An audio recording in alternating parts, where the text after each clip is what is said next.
well, if you don't take her, I'm gonna have to get rid of her. I was scared. I'm just a child. I'm like, what do you mean get rid of me? Like, I've been here. Like, you brought me here. Like, what do you mean get rid of me?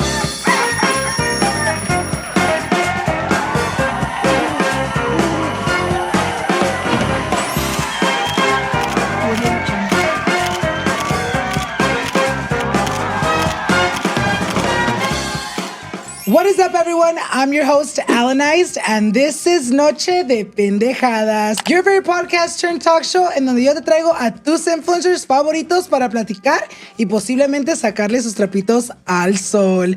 El día de hoy les tengo un episodio que yo sé que ustedes allá en casita están súper emocionados de escuchar y ver. So without any further ado, please help me welcome my guest tonight, Daysi Duke. Hi, guys. ¿Cómo están? ¿Cómo estás? How are you? Welcome to the podcast. Thank you for having me. I'm so grateful and thankful. I am so excited de tenerla aquí el día de hoy, amigas. Ustedes saben que a mí siempre me gusta tener un invitado nuevo en mi silla porque a mí me gusta conocer a las personas. And I feel like today we really are going to be able to know a little bit more about Daysi. Pero antes de que empecemos con todo eso, cuéntanos un poquito más. How has your trip out here been like? I know you landed from Houston ayer, pero has estado everywhere. Cuéntanos un poquito más. So yesterday, I landed here, but the way that the Houston airport is right now, it's so chaotic. I was like, why do I pay for Clear? Si no me van a dejar pasar. Like, why do I pay for it? It really upset me, but at the end of the day, we got here safe and sound, and that's what I wanted. Then we got here, and we went straight to just seeing the city. I got a car, and I was like, babe, let's just go. You got a convertible too, right? Yeah, I did. Yes, I saw. I thought I was loud. I was like, damn, who picked her up? Yeah, it was my side piece, you know. No, I'm just playing. It was Jesse. Everything has just been such a good time. LA has showed me a good time so far. I got 2 more days. What are you going to show me now? You know? How was the Hannah Montana a pop-up? Because I saw you went. I went, but the line was thick. First of all, I thought the line ended like right there by the Grove. No, the line wrapped around the parking lot around the Grove. No, he was just like, babe, I'm not waiting here. I was like, okay. And then we just left. Yo tampoco no hubiera esperado. Yo amo mucho Hannah Montana, amigas, pero mejor prefiero ver. Because I think today the episode is dropping, right? Really? No, I didn't know. Because I saw a couple of my friends, they went to like the premiere and like they're out there. And I was like, oh my God, I can't wait to get home para ver a ver qué chingados la Hannah Montana nos tiene preparados. But I'm so excited de tenerte aquí el día de hoy. Antes de que empezamos ya bien con el chisme, yo te voy a dar el micrófono para que nos digas un poquito más de quién eres y qué haces for maybe anyone at home que a lo mejor no te conoce. Okay, you guys, so my name is Daysi. I go by Daysi Dukes on social media. That's how some of y'all may know me. I'm from Nicaragua, Managua, born and raised there for a little bit. And I live in Houston. I have a baby. I'm 22 years old. I feel like I'm just the baddest. I don't know. That's just how I feel. What else can I say? I like to travel. I am a mommy first and a baby next. And yeah. Haces un poquito de todo y el día de hoy, amigas, vamos a conocerla bien. Y yo pienso para poder conocer una persona, siento como que tenemos que empezar con su infancia, with their childhood, their upbringing. How was Daysi growing up? Cuéntanos un poquito more of your upbringing. Cuéntanos. So I was born and raised in Nicaragua by my great-great-grandmother. So I guess my grandma died, which I'm named after her. When I was really little, I think maybe I was 5 and she passed away. My mom, my biological mom, she left me, my siblings in Nicaragua, and she came here to the United States to obviously do what everybody else is trying to do and just find a better upcoming, you know, just to have a better opportunity and just to get that life, you know what I'm saying? So she came here. And I never met her. I was a baby when she came here, you know? And then when I was in Nicaragua, I was raised on an island. It's called La Isla de Ometepe. If you know, you know. I hope that all my Nicaraguans, like, hello, like, put it up for the flag, please. When I was there, it's a third world country, so it's very poor. I lived very poor. Everything out there was very poor. My mom was here trying to get a life. She remarried here, whatever. When I was in Nicaragua, like I said, I was raised by my great-great-grandma, very poor. And I don't know how my mom made a way here, but she ended up getting me and my siblings from La Isla in Nicaragua, and she brought us here. Y cuando nos trajo aquí, ella era una mamá bien mala. Like, she was a horrible mom. She was very abusive. Mind you, when she came to the United States and I was in Nicaragua, I never met her. I was a baby. When you have a very traumatic experience, your mind tends to forget a lot of things. It's called like a trauma block or something. I have a lot of trauma block. And it's certain things that now happen on my day-to-day life that if something triggers it, I'll remember something briefly, but I can't remember the full story, you know? And when she brought us here, I think I was 8. In Nicaragua, I don't really want to get too much into it, but I was molested by people that should have took care of me. And so was my brother. Like, it was just a very rough, I don't know, I can't explain it, But just know it was a very rough upcoming in Nicaragua. And my grandmother that raised me, like I said, she's my great-great-grandmother. She had like a disease where, I don't know what it's called, but your legs. Arthritis? No, it's not arthritis, but your legs and your arms, they get like really big and inflamed. You can't explain it. And then it tends to happen more often and they end up getting very big to where they don't go down. She lost the ability to walk. So I was essentially taking care of my abuela and my siblings. You know what I'm saying? Like I've always been the older sister without being the oldest. How did that feel, being so young? Because nos cuentas that you didn't even come to the States until you were 8 years old. Yeah. So you were taking care of your siblings and your grandma by 7. How did that feel? What was like your day-to-day life? Like you would wake up, make sure your grandma was good, your siblings were fed. What was like your day-to-day life in Nicaragua? It was very hard. It shaped me to and who I am today, but I feel like it was very hard essentially because my brother is very, very, very gay. And in Nicaragua at the time, like social media wasn't a thing, whatever. He used to get bullied so bad. Mind you, I don't feel like it was his fault what happened to him, and I don't want to get too much into that, but growing up, I had to kind of take care of him so people wouldn't try to bully him because in Nicaragua, that's very prone, like especially if you're a gay teenager, they try to come for you. They try to laugh at you, make you laughing stock. And we already didn't have much and we didn't have nobody to advocate. Like I said, my grandma couldn't do much. My grandma couldn't walk out like, hey, déjenlo en paz, you know what I'm saying? Yeah. So that had to become me. I feel like it took a toll on me, but it made me very strong. I don't want to say manly. Yeah, strong. Like very like I just always have my guard up. I always just want to make sure like no one's being audited out. I don't like nobody being bullied, nobody being talked about. That's just who I am though now. But I feel like that shaped me, They say like very masculine. That's the word I'm looking for. I feel like I grew up very masculine. So I'm a half sibling of my siblings. My oldest and my younger sibling, they have the same father, and then I have a different father. My youngest sister got took to the island, which is an island in Nicaragua. And when she got took to the island, they kind of raised her as her own. So she got raised as like a only child. Basically, it was me and my oldest brother, and I basically had to take care of him. I would see my sister here and then, but we also have a disconnect because she had a whole different family that took care of her. I don't want to say I resent her. I don't think that's the word. I just feel like it was more like you guys lived different lives. Yeah, like she lived a more fortunate life. As a child, like, how do you have so many dolls? And then like, I don't have no dolls. She would get every party, I wouldn't. And it's like, as a child, it made me feel a type of way. But then at the end of the day, that's my sister. You can't really, we were dealt those cards, My mom left us, like, what could we do? ¿Te recuerdas del momento, at 8 years old, que tu abuelita te hizo, or whoever told you the news, like, mija, te vas a ir para los Estados Unidos, te vas a reunir con tu mamá at the time. You didn't even know your mom. Were you excited at the beginning before you found out she was like a mean lady? What was that feeling? Honestly. What was that like for you? ¿Y cómo fue el primer momento that you got to see your mom for the first time in person? Wow, I feel like no one's ever asked me that. Not even a therapist.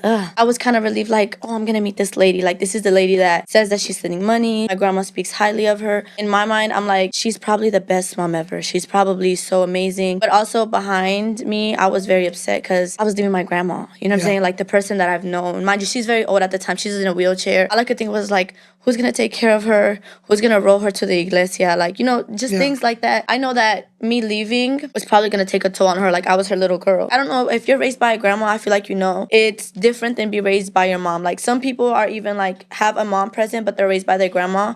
And your grandma, baby. And like I said, I had to take care of my brother. So just seeing my brother be so excited to go see his mom, because he met his mom. He met his mom up to like 6 years of age because he's older than me. So just seeing how excited he was, I wasn't as excited, I want to say. I was more sad and scared because I was leaving my mom. My mom was my great grandma. Tenía miedo. Estaba bien triste. It was just hard, honestly. Mentally, it was very hard. But mind you, I'm just little. I'm young. So it's like I was just like crying, sobbing, and saying bye to my grandma. My grandma couldn't even get up to hug me. Like, she's in a wheelchair. Do you remember what was the first interaction with you and your mom? Actually, I do. So we got off the plane. Me and my brother, we came on a plane. I don't know how she did it. And I would say that even though she's a horrible person and a nasty demeanor and a bad mom and very abusive, because she's going to watch this, I just want to say that's something that she always used to throw in our faces. Like, yo te traje aquí, tú me debes esto, me debes esto, me debes esto. You know what I'm saying? Like, she always put it in our face. And I would say that's the one thing that I would say I'm grateful for. Ella me trajo aquí, and she didn't bring me here just like anything. She brought me here on a plane, me and my brother, So I do want to say I'm thankful for that, but I feel like no child should have to being said that, like, you left me there to get better here, and then that's Como what you're echándotela en la cara. Sí, eso no lo tenía que hacer, bro. Like, she just didn't have to do that. Cuéntanos un poquito más about that relationship if you feel comfortable. You know, nos cuentas that your mom was very abusive verbally, maybe even physically. You know, what was that like living with her? And did you have a moment where you were like, damn, like, yo estaba bien emocionada to maybe have a relationship with my mom? At this point, I want to go back and I wish I never would have left the island. Like, did you have a moment where you're kind of like, why the fuck did I come out here?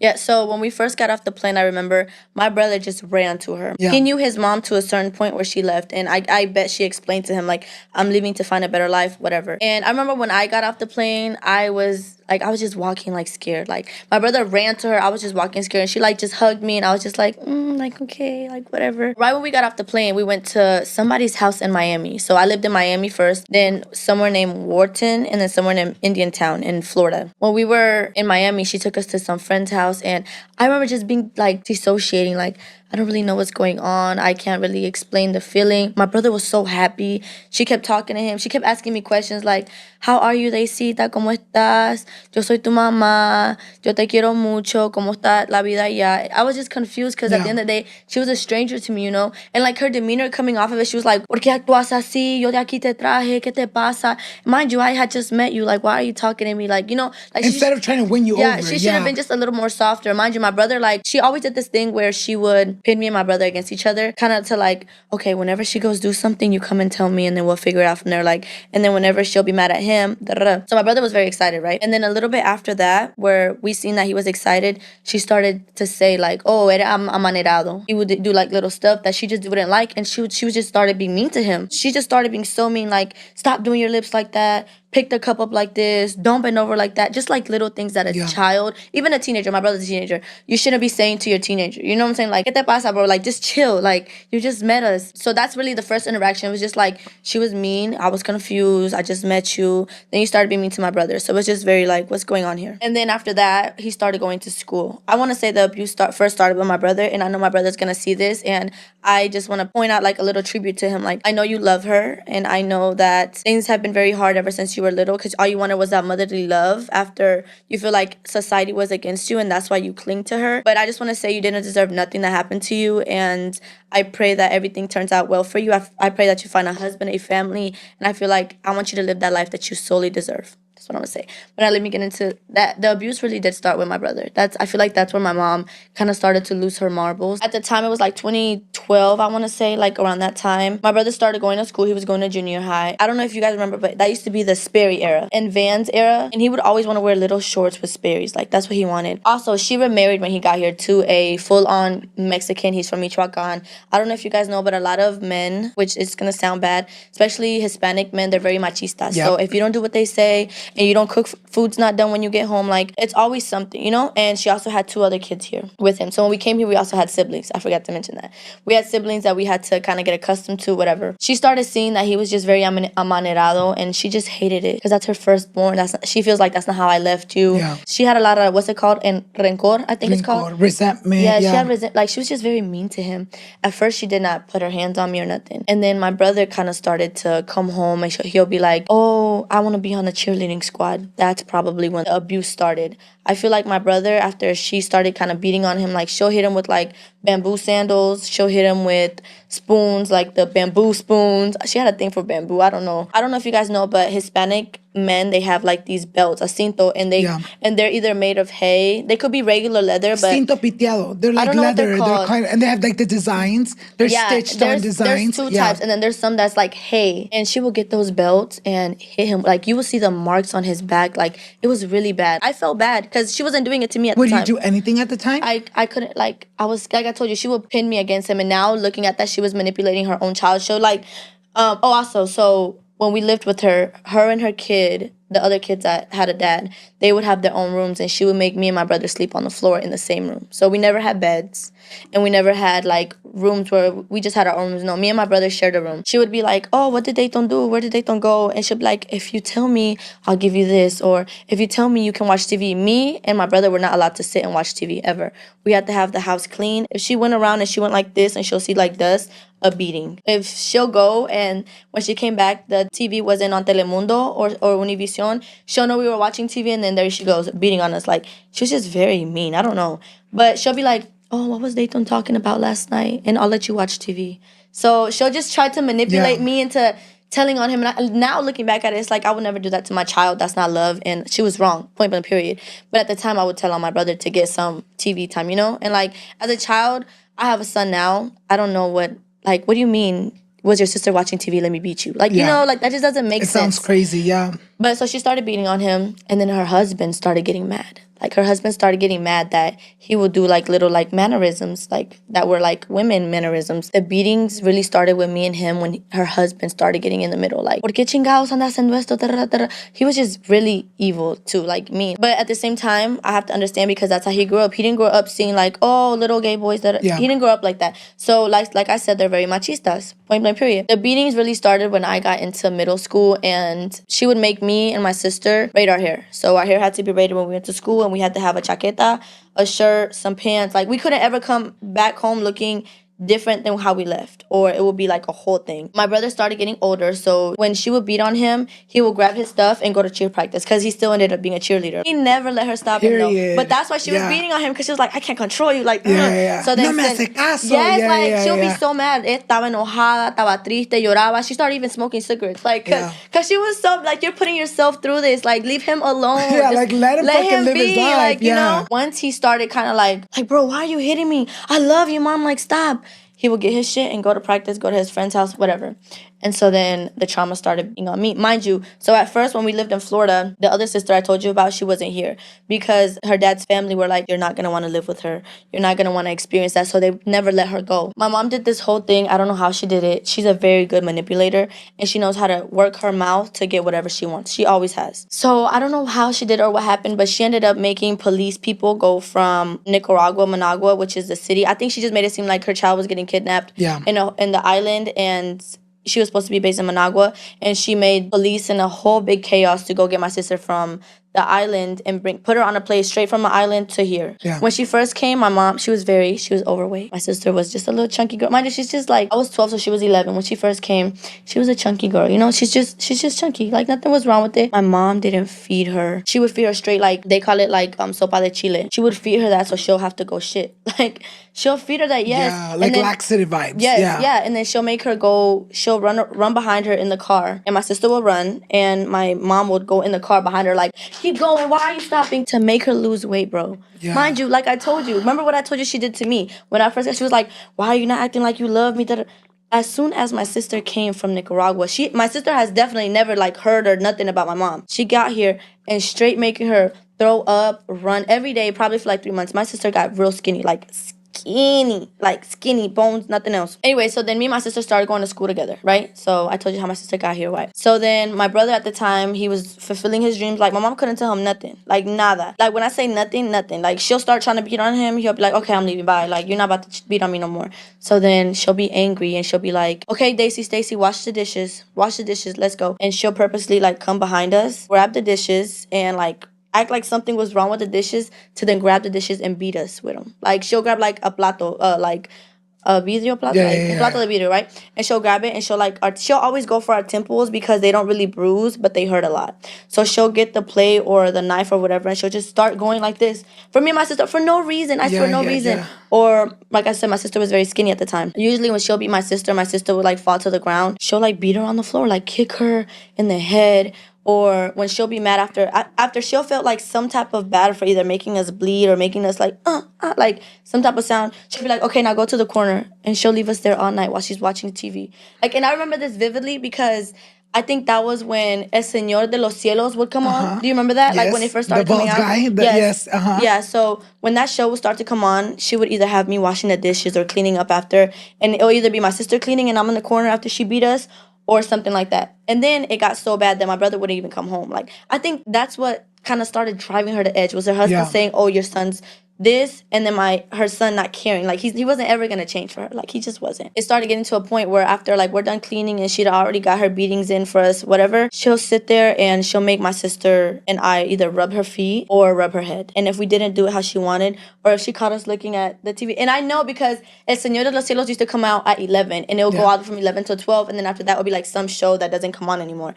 And that's how I remember it vividly. She'll make us sit there for hours, and if we ask to like go to sleep or we'll like start going to sleep, sleep, she would legitimately go get the cinto from her husband. Mind you, her husband works in the I think it's not welding, but it's like blue collar. Okay, so construction? Construction, yeah. Yes, So he'll get up at 5. So she'll have us there, and he also used to beat her. He used to beat on her. So maybe that also brought like some of like Yeah. the resentment towards him, and she'll take it on her kids. I don't know. But the crazy part is she never took it out on her other kids, just the ones that came from Nicaragua. But she'll go in there while he sleep, get the cinto, and beat us, and they'll be like, "Oh, you ready to go to sleep? Okay, now you can go to sleep." After she done whooped us, after we done did this nice stuff, we can clean the kitchen. So when you get up in the morning to take make your husband's food, because she'll get up at 5, 4 in the morning, cook him food, pack it up, and then he'll go to work. You know, like if you know, you know. I feel like blue collar wives, and you know, like Echar lonche. yeah, you know what I'm saying. Like if you know, you know. Yeah. And a lot of people don't even know that about me. I don't know. We'll sleep maybe for like 3 hours, and then she'll wake us up to clean up the mess she done made again, and then we'll have to go to school. Okay, now let's get into how that shaped me. I don't know what to feel. I feel like that definitely did take a toll on my mental, and also took a toll, even though I didn't want it to, on my grind. I grind so hard. Like, my dream is to be able to just have so much to one day just be able to sit down and enjoy with my family, not feeling no resentment, not feeling, just like go by the pool. We ride bikes all through the town. Like, I feel like I just worked so hard, because it's like, ever since a little girl, the abuse came so hard on me that it was always about something being done or something being cleaned or some sort of service. Like, she took away your childhood, kind She of. really Like, did. now Like, you want to enjoy I life. felt like a maid. Like, sometimes she would make me and my sister Stacy be maids from the younger siblings. Like, oh, go wash her hair, go clean their butts, make sure that their clothes is folded. She'll leave with them and go to Ross and Marshalls to go shopping, spin a bag. Because when her husband will go to work, he'll get good money. Like, it's good money. Yeah. And I remember, like, she'll come back and she'll be like, I didn't get y'all anything. Y'all don't deserve it. And I used to get so sad, because it's like, yeah, like, we do so much for you, for everybody. It's like, why can't, you know, like, why don't we deserve, like, anything? We don't even deserve a hug. Mm-hmm. And then on Facebook, it used to be the saddest thing to me. On Facebook, she used to paint, like, this picture that, like, to brag to the people back in Nicaragua, like just pictures. If we got something new, it was for a picture. Like, if we got a vestido or something, it was so we can go to the misa looking good. She can take her picture and make it look on Instagram like she just did her biggest one. Like, that would just make me so sad, because it's like, I don't even know you. I came here, you left me. Like, I deserve some type of mom, some type of dad, some type of bed. Then when my sister came, we'd all be sleeping on the floor. All of us be sleeping on the floor. We had the same pair of shoes for years. And she just would make it seem like she did so much for us. And so much for her was her bringing us from another country to here. But it's like, you brought us here to mistreat us, to treat us horrible. You know what I'm saying? To make us almost your slaves. We were. Yeah. That's what we were. We were her slaves. And till this day, which you can talk about later, I've tried to rekindle, just because I feel like I would always forever want that. Daisy, I'm sorry and I love you, mija. Like, I love you and I'm sorry. She doesn't ever feel like she did anything wrong. Do you guys have a relationship, like, to this day? No, we don't. So she's had cases of CPS and abuse, because the teachers would look and, like, they'll see the bruises or they'll see us acting weird. She had it one time in Florida. She had it one time in Kentucky. And the last time she had it was in Texas. Texas does not play about kids. They don't play about their kids, and they don't play about abuse. They will always take a kid and help them. That's why I love Houston. I love Texas. And all the cases that she had, whenever the police would get involved, she would just use, like, her words to manipulate them. Like, she'll make it seem like we were doing something wrong, or like we deserved it, or like we will do it to ourselves. Like, I'm just punishing them because they were bad kids. Yes, or not even punish. She'll make it seem like we were crazy, like we were doing it to ourselves, or we were bad, or it was just always some type of way that she just made it seem like it was us and nothing about her. She was never wrong. Like, ever. One of the things that I feel like whenever I do have a daughter and more kids, I will always try to do my best to make them feel like they're all equals, because they are. And whenever we lived in the house with my other siblings, we weren't equals. We were their slaves. We were their maids. Everyone had their own room and a bed, and it's no way me, my sister, and my brother will have to share one little room, and I'll sleep on the floor. A towel at the time used to be my pillow, and then another one laid down to be my bed, and another one to cover with. Like, we really lived a life that I feel like we lived even better in Nicaragua when we were poor. We at least had a little blanket and a bed, you know? Me estabas contando that, you know, you're adopted. Oh, yeah. Cuéntanos un poquito más de eso. You know, you go from living with your mom. How does the adoption come into your life? What happened that, you know, geared your life towards that way? Cuéntanos un poquito más de eso. I feel like this is going to be such a sad podcast, like, honestly. But I'm going to tell it from where I got took to where I met my mom. And this is all praise to God. It's all about him. That's why I believe in him so much, because I feel like my life changed, and I've had so many seasons that it all plays into my life how it's supposed to because of him. The last time that she ever really abused us really, really bad, I was, I think, on my last year of middle school. I used to get in trouble at school. Not like big trouble, but when people used to try to bully me, I used to really stand up for myself. I would never let nobody try to bully me or put me down because I was already down, you know? Yeah. So it kind of hurt me more because you don't know what I'm going through at home. You don't know when I leave here what I'm going through. You're talking about my shoes, you're talking about my hair. You know what I'm saying? So I used to kind of like get picked on in school. And I remember it was this one time I got picked on really bad. The girl was talking about my eyebrows. I'm a very hairy girl. Very hairy. Like, very luscious hair, very hairy. And she was talking about me just like, oh, you look like Angry Bird. Why doesn't your mom let you do your eyebrows? She just has you looking a mess all the time. Mind you, I'm in middle school. Most girls, that's when they start like their hygiene, looking better. You know, they start caring more about their appearance. So at the time, I wasn't able to touch. I couldn't even shave nothing. Like I told you, I went to school with a braid in my hair. And if I didn't come home con una trenza, she was about to whoop my ass. Yeah. Like, no ifs, I promise, no ifs, ands, or buts. So this particular time, I was just over it with this girl. Like, she would just always pick on me, and then she'll do it on the bus. And one day, like, we got off the bus, I was like, okay, I've had enough of this girl. Like, for real. Like, she had me messed up. It was her stop. She gets off before me, I get off the next one. I put my foot out. She didn't fall. I wanted her to fall. So she didn't fall, so then I put my other foot out, and then she kind of, like, tripped, and then she tripped into my seat. She started hitting me. I started hitting the back, whatever. I don't know. I feel like if I get suspended longer than you, I won the fight. Like, yeah, I won. I don't care. So I got suspended for 4 days. Obviously, they called my mom. It was a whole thing at home. I think, like, she grabbed a palo or something. That day, I know I had, like, a lot of bruises on my back. She would always do, like, places where you couldn't tell. Like where you can put clothes on over. Yeah, and every time, it could be 90 degrees in Florida, we would have to wear a long sleeve on top of a regular shirt. So, like, you know, like a T-shirt and then long sleeve under it. She didn't play that. And whatever. And then I got suspended off the bus for, like, a week. So she would make me walk from home to school. It was, like, a straighter way. It was like maybe 2 miles every day. I had to get up and go to school. Whatever. I was okay with that. After that, I feel like I just got so angry with like life. And mind you, I'm like in middle school. I don't know, like 15, not even 15, like 13, 12, 13. Yeah. And like, so anytime somebody would say something like, I'll have something back to say, like I was just getting tired of just the constant bullying at home, the constant bullying at school. Like, y'all don't even know me. Like, why are y'all bullying me? Like, just chill, like, just be kind. Like, it's just really no reason why we should be mean to each other at school. Like, I used to find school being my safe space. Anytime I got to school, I would take my hair out of the braid. I would. And I'd just be like, oh, I'm so cute. Like, I've always had luscious hair. When I was younger, I had way longer hair. I used to pass my butt. I used to just sit there and really think I was the baddest. And then I'll go home and then quickly, like, put my hair in a braid. You're like, fuck. Take off the shirt. I would get to school because in school you have to wear collar shirts. I'll take off the undershirt she'll maybe put on.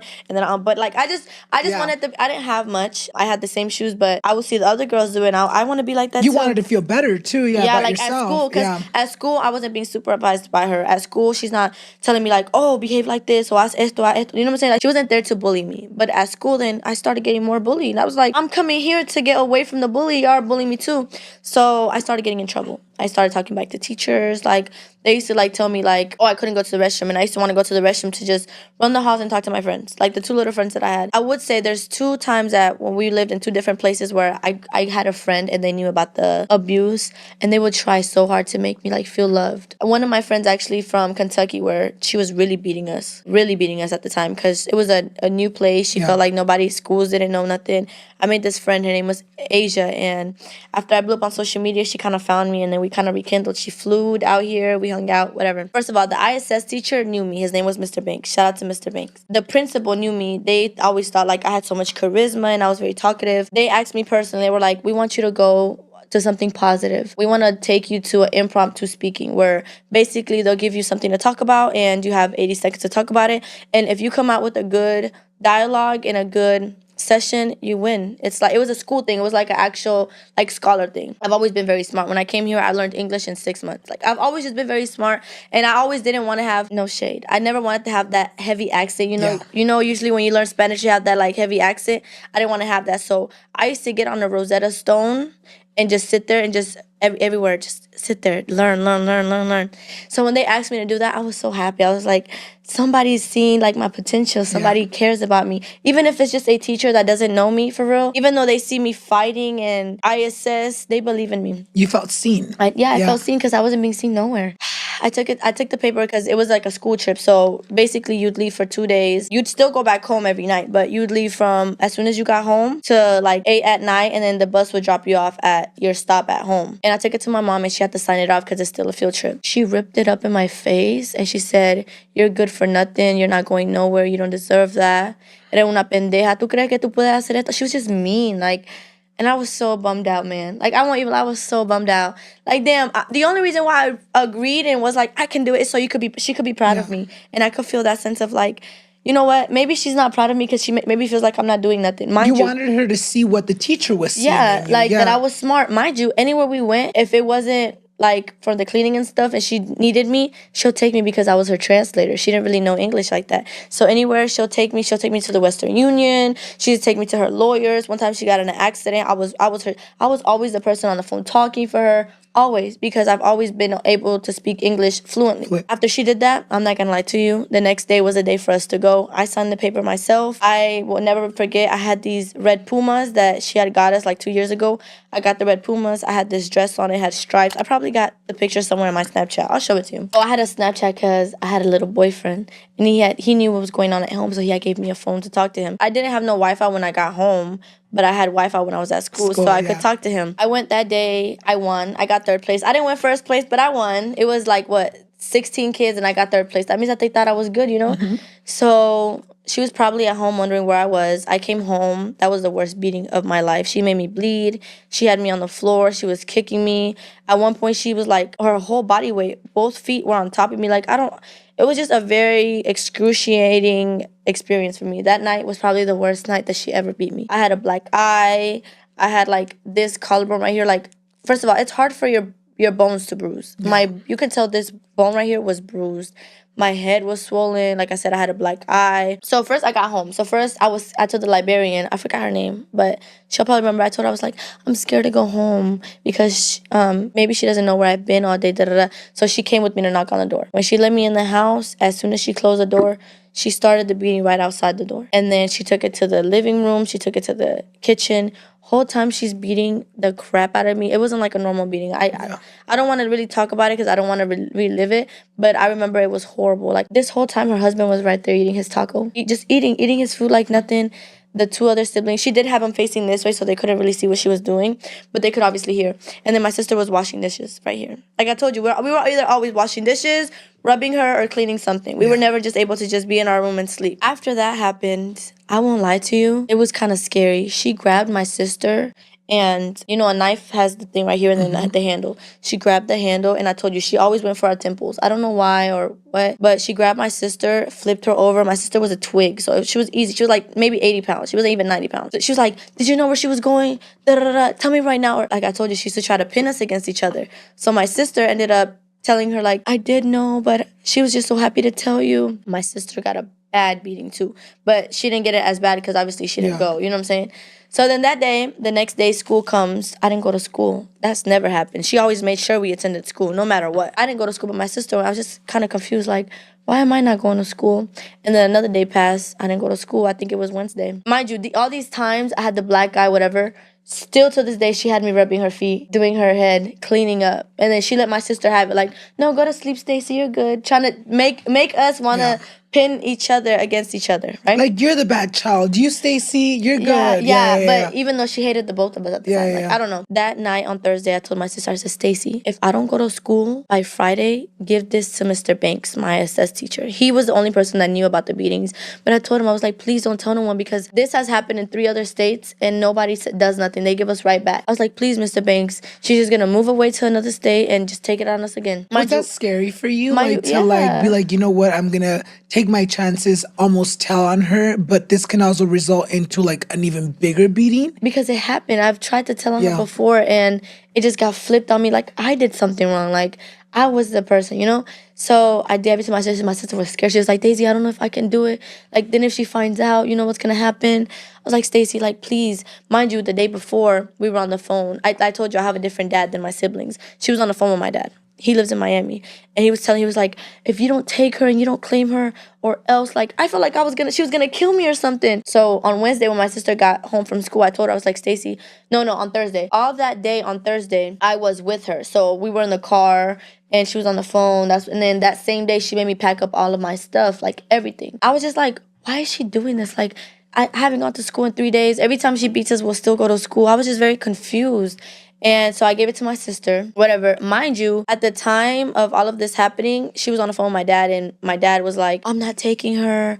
Like that. And she was like, well, if you don't take her, I'm going to have to get rid of her. I was scared. I'm just a child. I'm like, what do you mean get rid of me? Like, I've been here. Like, you brought me here. Like, what do you mean get rid of me? So that's what made me write the letter to Mr. Banks. And in the letter, I said to Mr. Banks, Mr. Banks, if I don't come back to school by by Monday, please assume the worst. Something has either happened to me. I'm not safe. I'm scared. Anything that you can do to try to help me, I would really appreciate. Like, I've always told you no, but this is just it. Like, I'm scared.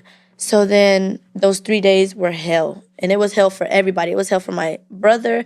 It was hell for my sister. It was hell for all of us. Like, she was just extra mean. Yeah. But also, I think that weekend her husband did beat her. He has a drinking problem, like a beer drinking problem. And I think he had beat her at one point. She was like, ya me voy, ya te voy a dejar. Ya no quiero estar contigo. Ya no me vas a pegar. Ya no me vas a abusar, ya no te quiero. She packed all of us up in the car and acted like she was leaving. Obviously, she didn't go nowhere. Like, it's hard to leave domestic abuse, especially when you're in love or you have kids, especially when he's a provider. Like, especially that when somebody's a provider, it's even harder to leave. But that's why all the girls watching this that are young, have your own money, have your own things. Don't depend on no man for nothing, especially when it comes to you already having a baby. You always want to be your best self so you can be the best mom that you can be to your baby. Like, that's all I have to say to that. I'm not saying that what she did to me was justified, but I will say whenever women are put in a place where it's like A, B, or C and they don't have nowhere to go, they tend to stay in abuse. So that night, right, we came back, whatever, it was Monday. I didn't go to school. All of my stuff was packed up. Another thing, I don't know if you know, but I like makeup. I like doing makeup. I have a whole Get Ready With Me page. I've always dreamed of having like a vanity that I remember she wouldn't give us nothing. So I would steal books from school and I would like, the textbooks, the thick ones. I would like maybe like every other week, like I'll steal one and I brought them home and she'll ask about it. I was like, oh, I'm learning, like, they're just for school, and I'll pile them up. And then my sister had like this, the kitty mirrors that aren't like real. Yeah. I was so dumb, but I just wanted something. I put the books and then I put the mirror and that was my vanity. Aww. And now I now have a whole page where I'm lucky enough to have 4 brands that send me PR. And I'm getting more, but I just want to say that don't stop your dreams either just because people in situations are different. Like, I've always dreamed of that, and then I made it reality. Now I have a whole beauty room, whatever. I'm getting off topic. I just remember because I was thinking about the room, how... Anyway, that day, she had packed me up in the car, gave me some big glasses that covered up the black eye. Mind you, I'm scared for my life this day because it's like she's talking about getting rid of me. Like, where am I going to go? Where am I going? All of my bags are packed. Like, I was scared. And there's in other states, in Florida, it was a time when me and my sister told on her for beating us. Like, we told together. She flipped the whole thing on us and made it seem like we were bad kids, and they put us in an institution for bad kids. Mind you, she's the one doing the beating, and the Florida department believed that what she was saying was right, and my sister got put into a different facility. I got put into facility. We were in there with kids that had somebody. We were in there with kids that steal from people. We were in there with kids that like have real life anger issues, and they're just there to have just a better positive outlook on life, but it's still like a jail without being a jail, if that makes sense. Like, it's more of a happy setting than a jail. We got put in there. So this time around, that was the only thing that was on my mind. I was like, okay, maybe it's the same thing as Florida, but this time my sister's not going. It's just me. Fast forward, we're pulling off. We lived in apartments, so it was like a way, just a one road to get in and out of the apartments. As we're leaving out of the apartments, there's like 3 cop cars coming into the apartment, and we're leaving. And I'm just like, yes, like I'm so excited. I'm like, yes, I'm getting out of here, yes. So then midway there, she's like, what could you have done? How could you have done it? And I'm just sitting there like, yo no hice nada, yo no sé de lo que usted está hablando. Yo estaba aquí con usted por una semana, yo no he ido a ningún lado, yo no sé lo que usted quiere conmigo, yo no sé, yo estoy aquí sentada y usted está manejando, yo no sé. So then I guess she got scared because she turned around. The police were parked by where our apartment is. I was relieved in a way because I was like, damn, like maybe like I'm about to go, like I'm about to be safe. She's about to go to jail, like everything's gonna work out. The police officer, I remember her vividly. She had short hair and a bright red lipstick. I don't remember her name or nothing. I was in the car, my brother was in the front seat. Mind you, my brother has always known about the abuse because after the abuse kind of pivoted so much, he was still getting abused, but it was just like a Okay, like it wasn't how she was beating us anymore. Cause he was a boy. He was stronger than us. Two, he would just get up and go. Like Yeah, he he didn't. was older too, Yeah, he yeah. didn't get. Yeah, at that time he was like 18, I think. And he always kind of lied for her, vouched for her because he knew her as a mom. And I think for him, he knew that version that took care of him long time ago. That he always tried to protect that because he wanted that love from her. He wanted that affection. He wanted that acceptance from her. She gets back in the car after talking to the cop by herself. I'm in the car. She's talking to the cop. There's more cops, but they're not out the car. It's just the female cop right there. She comes back and she's like, "Y si le dices algo, ya vas a ver." I'm like, damn, like I'm about to have to lie. The cop comes to my side. He's like, "Hi Daisy, we're here because of a letter you wrote at school. It's just a farewell check. What's going on?" And she was like, "Can you take the glasses for me?" I was like, "Yeah." And she was like, "Who did that to you?" And I was like, "I did that to myself." And just started lying. She was like, "Mind you, my mom's right there. Like everyone, like You were she's right there. scared, Like yeah. why would I say anything in front of this lady when the cop, like you know what I'm saying? Like she obviously already told you something. You obviously already believed her story. So it's like, why would I ever say anything?" So then she starts asking me more questions. I'm like, "Yeah, it was me. I did it to myself. I was just very angry." She was like, "Well, I can't leave you here. We have to take a ride to the social worker station." And the exact same thing you're telling me is what you have to tell them. So when we get there, my mom leaves. I rode with the police officer. The police officer's there. They start questioning us one by one. They start questioning my younger siblings. Whenever you go into foster care, they ask you the same things. Like, what do your parents do when you get in trouble at home? What are your favorite meals to eat at home? Mind you, I've heard these questions so much, like I already know them. If you're getting disciplined and you don't want to get disciplined like that, what do your parents do? Just questions that they ask the kids for, like, just to get a feel for the home. So my mom was telling everybody what to say. She told my youngest brother, my second youngest sister, she told Stacy, which is my other sister, and Stacy always tried to ride with her only because she was scared because she knows if she didn't, she'll get beat. So then my oldest brother went, and my oldest brother, I just couldn't understand it. Like I always looked at him like, what's wrong with you? She'll go and he'll be like, "This bitch is lying. She steals from my mom. She's easy. She's ghetto." Like he was just so, like, like making it seem like everything I was saying was a lie, and I never understood it. I'm like, why are you doing this? Like, what have I ever done to you other than stick up for you when she'll be beating on you? Like, why are you like this towards me? Like, you see the type of pain that I'm in. You see the type of mom that she is towards me. Like, at that point, I thought she was jealous. Like, I've always looked a little different. I've always had big lips and a nose like that. She'd be like, "Trompuda, fea, te miras como una cerda." Like, she was mean. Like, what do you mean I look like a pig? I'm your daughter. I look like you. I thought I looked like you. I look like a pig. Like it doesn't make sense. Yes, and then she's very racist. I don't know if it's because my dad's part, what he is. Like, I don't know what is wrong with her, but she hated seeing me around black people. Like, always. Mind you, my son is half black. So it's like, we'll get into that later. Anyway, fast forward, everybody went before me, and then I was the one to go last. Because I think they always want to hear the victim last to see how everybody's stories correlate. Mind you, while they're talking, we're in like the main lobby. We can hear everything that they're asking and saying. I don't think that's how that should be. Every time my youngest sibling said that we were playing baseball and he hit the ball and it hit me in the eye. My sister said that we were playing in the room and she had threw a brush at me. And then Stacy said that she doesn't know how I got it. I'm like, is this supposed to be like a off the record where nobody knows what we're saying to you? So then when I go into the social worker, her name was Miss Ashley, I said, they can hear everything we're saying. I don't want to talk right here. If I'm going to tell you my story, I want to tell you somewhere where she can't hear, and you have to promise me she's not going to get me. If she gets me, I'd rather not say anything. That's just it. She was like, "I know something's wrong. Nobody's story's making sense. Like, it's fine." She took me to the back room. I told her everything that happened that night. Everything I've told you is the same thing I've told her. And if we look it up, it's the same thing you're going to see on the report because the story I lived that day is so vivid. It was so crazy. It was so like, all I wanted from you that night was, "Congratulations, Daisy. I'm so happy for you. I love you, daughter." Like something, a hug, a kiss, something.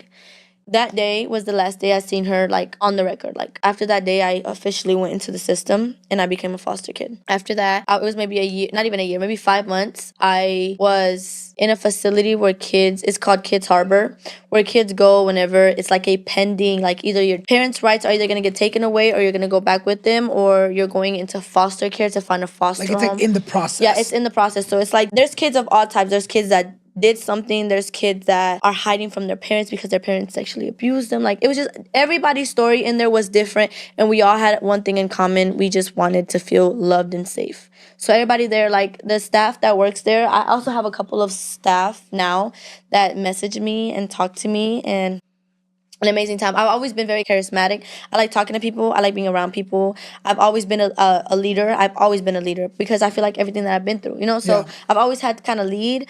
And I feel like a lot of people in the system and especially at that facility just fell in love with that. Like, I'm always very encouraging, whatever. After that month, since my mom wasn't beating the youngest children, they went back to her. They currently still live with her. My brother was of age, so he chose to stay with her. He was 18 at the time. So the only people that were left to go into the system was me and Stacy. When me and Stacy went into the system, she's only been in one foster home. In that foster home, we were both in there, and there's just certain things, like I said, I won't stand by. And there was just like a lot of weird stuff that the mom was doing. We were their first foster kids too. She'll take her other kids to get ice cream, and then she'll tell them like, oh, don't tell them I took you to get ice cream.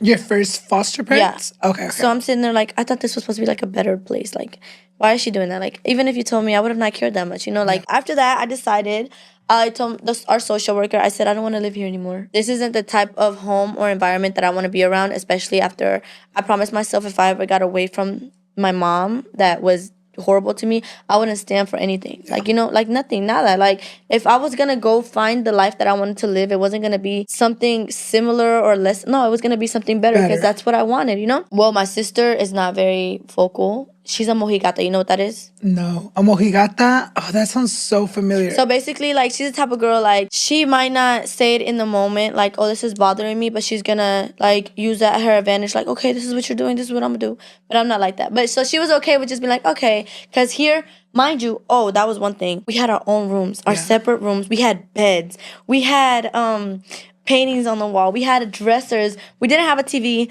but they said that they were gonna get us our phones. Like, we had everything that we had a Jack and Jill, so she had her own little mirror and sink, and like we've never had that. We've never even had a bed. So you're like, wow. Like, yeah, like this is and then the house was 2 stories. Like, you're like, okay, this is like nice. Okay, I feel like Annie, like from the movie Annie. This is amazing, but then I was like, this is amazing, but she's doing little weird stuff that's not giving family oriented. If I want to be in a family-oriented family, this is obviously not it. My sister was fine with it. She was like, then I'll be the oldest. Then, like, so my sister was looking at it at a different place. So I told her, I was like, Stacey, I love you, but I can't stay here. So she stayed with that family. My sister has been with that family for almost 10 years now. And then she got a little boyfriend. Oh, wait. So then I went to another foster home. I've been in like 8 foster homes in total around Houston. And in every foster home that I've been, one has been a totally different foster mom, totally different family, totally different area, totally different school.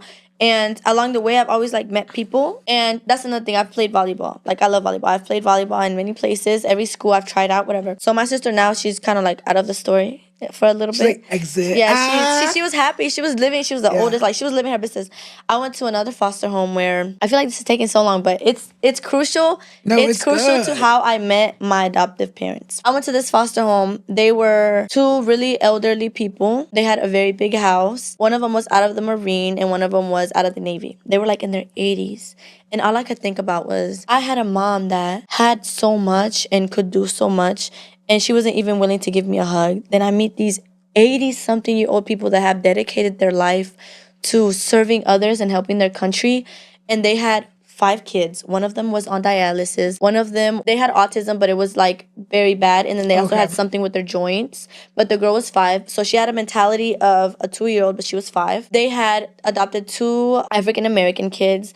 And then they had 1 kid that was amputated from the legs down. They still said, we're going to take 1 more in, and I was that 1 more. I was just thinking, I was like, all this love these people got to give, and my own mom couldn't even give. Like, to me, it was just so surreal.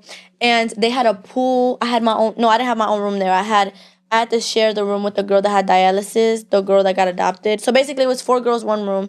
But they tried their hardest with me because I don't know if they seen that, like, I was so, like, goal-oriented. Like, they'll be like, okay, so what are your grades this week? And they seen A's and B's. They were like, nobody that lives here right now. Well, 3 of them were disabled, and the other 2 that we adopted, they don't even care about their grades. Then I was always trying to help around them. Like, I've always just been a leader and a helper. So after that, I think a week in with living with them, they gave me a phone. I was like, I got a phone here, and it had service. I was so excited and so great. I had so much.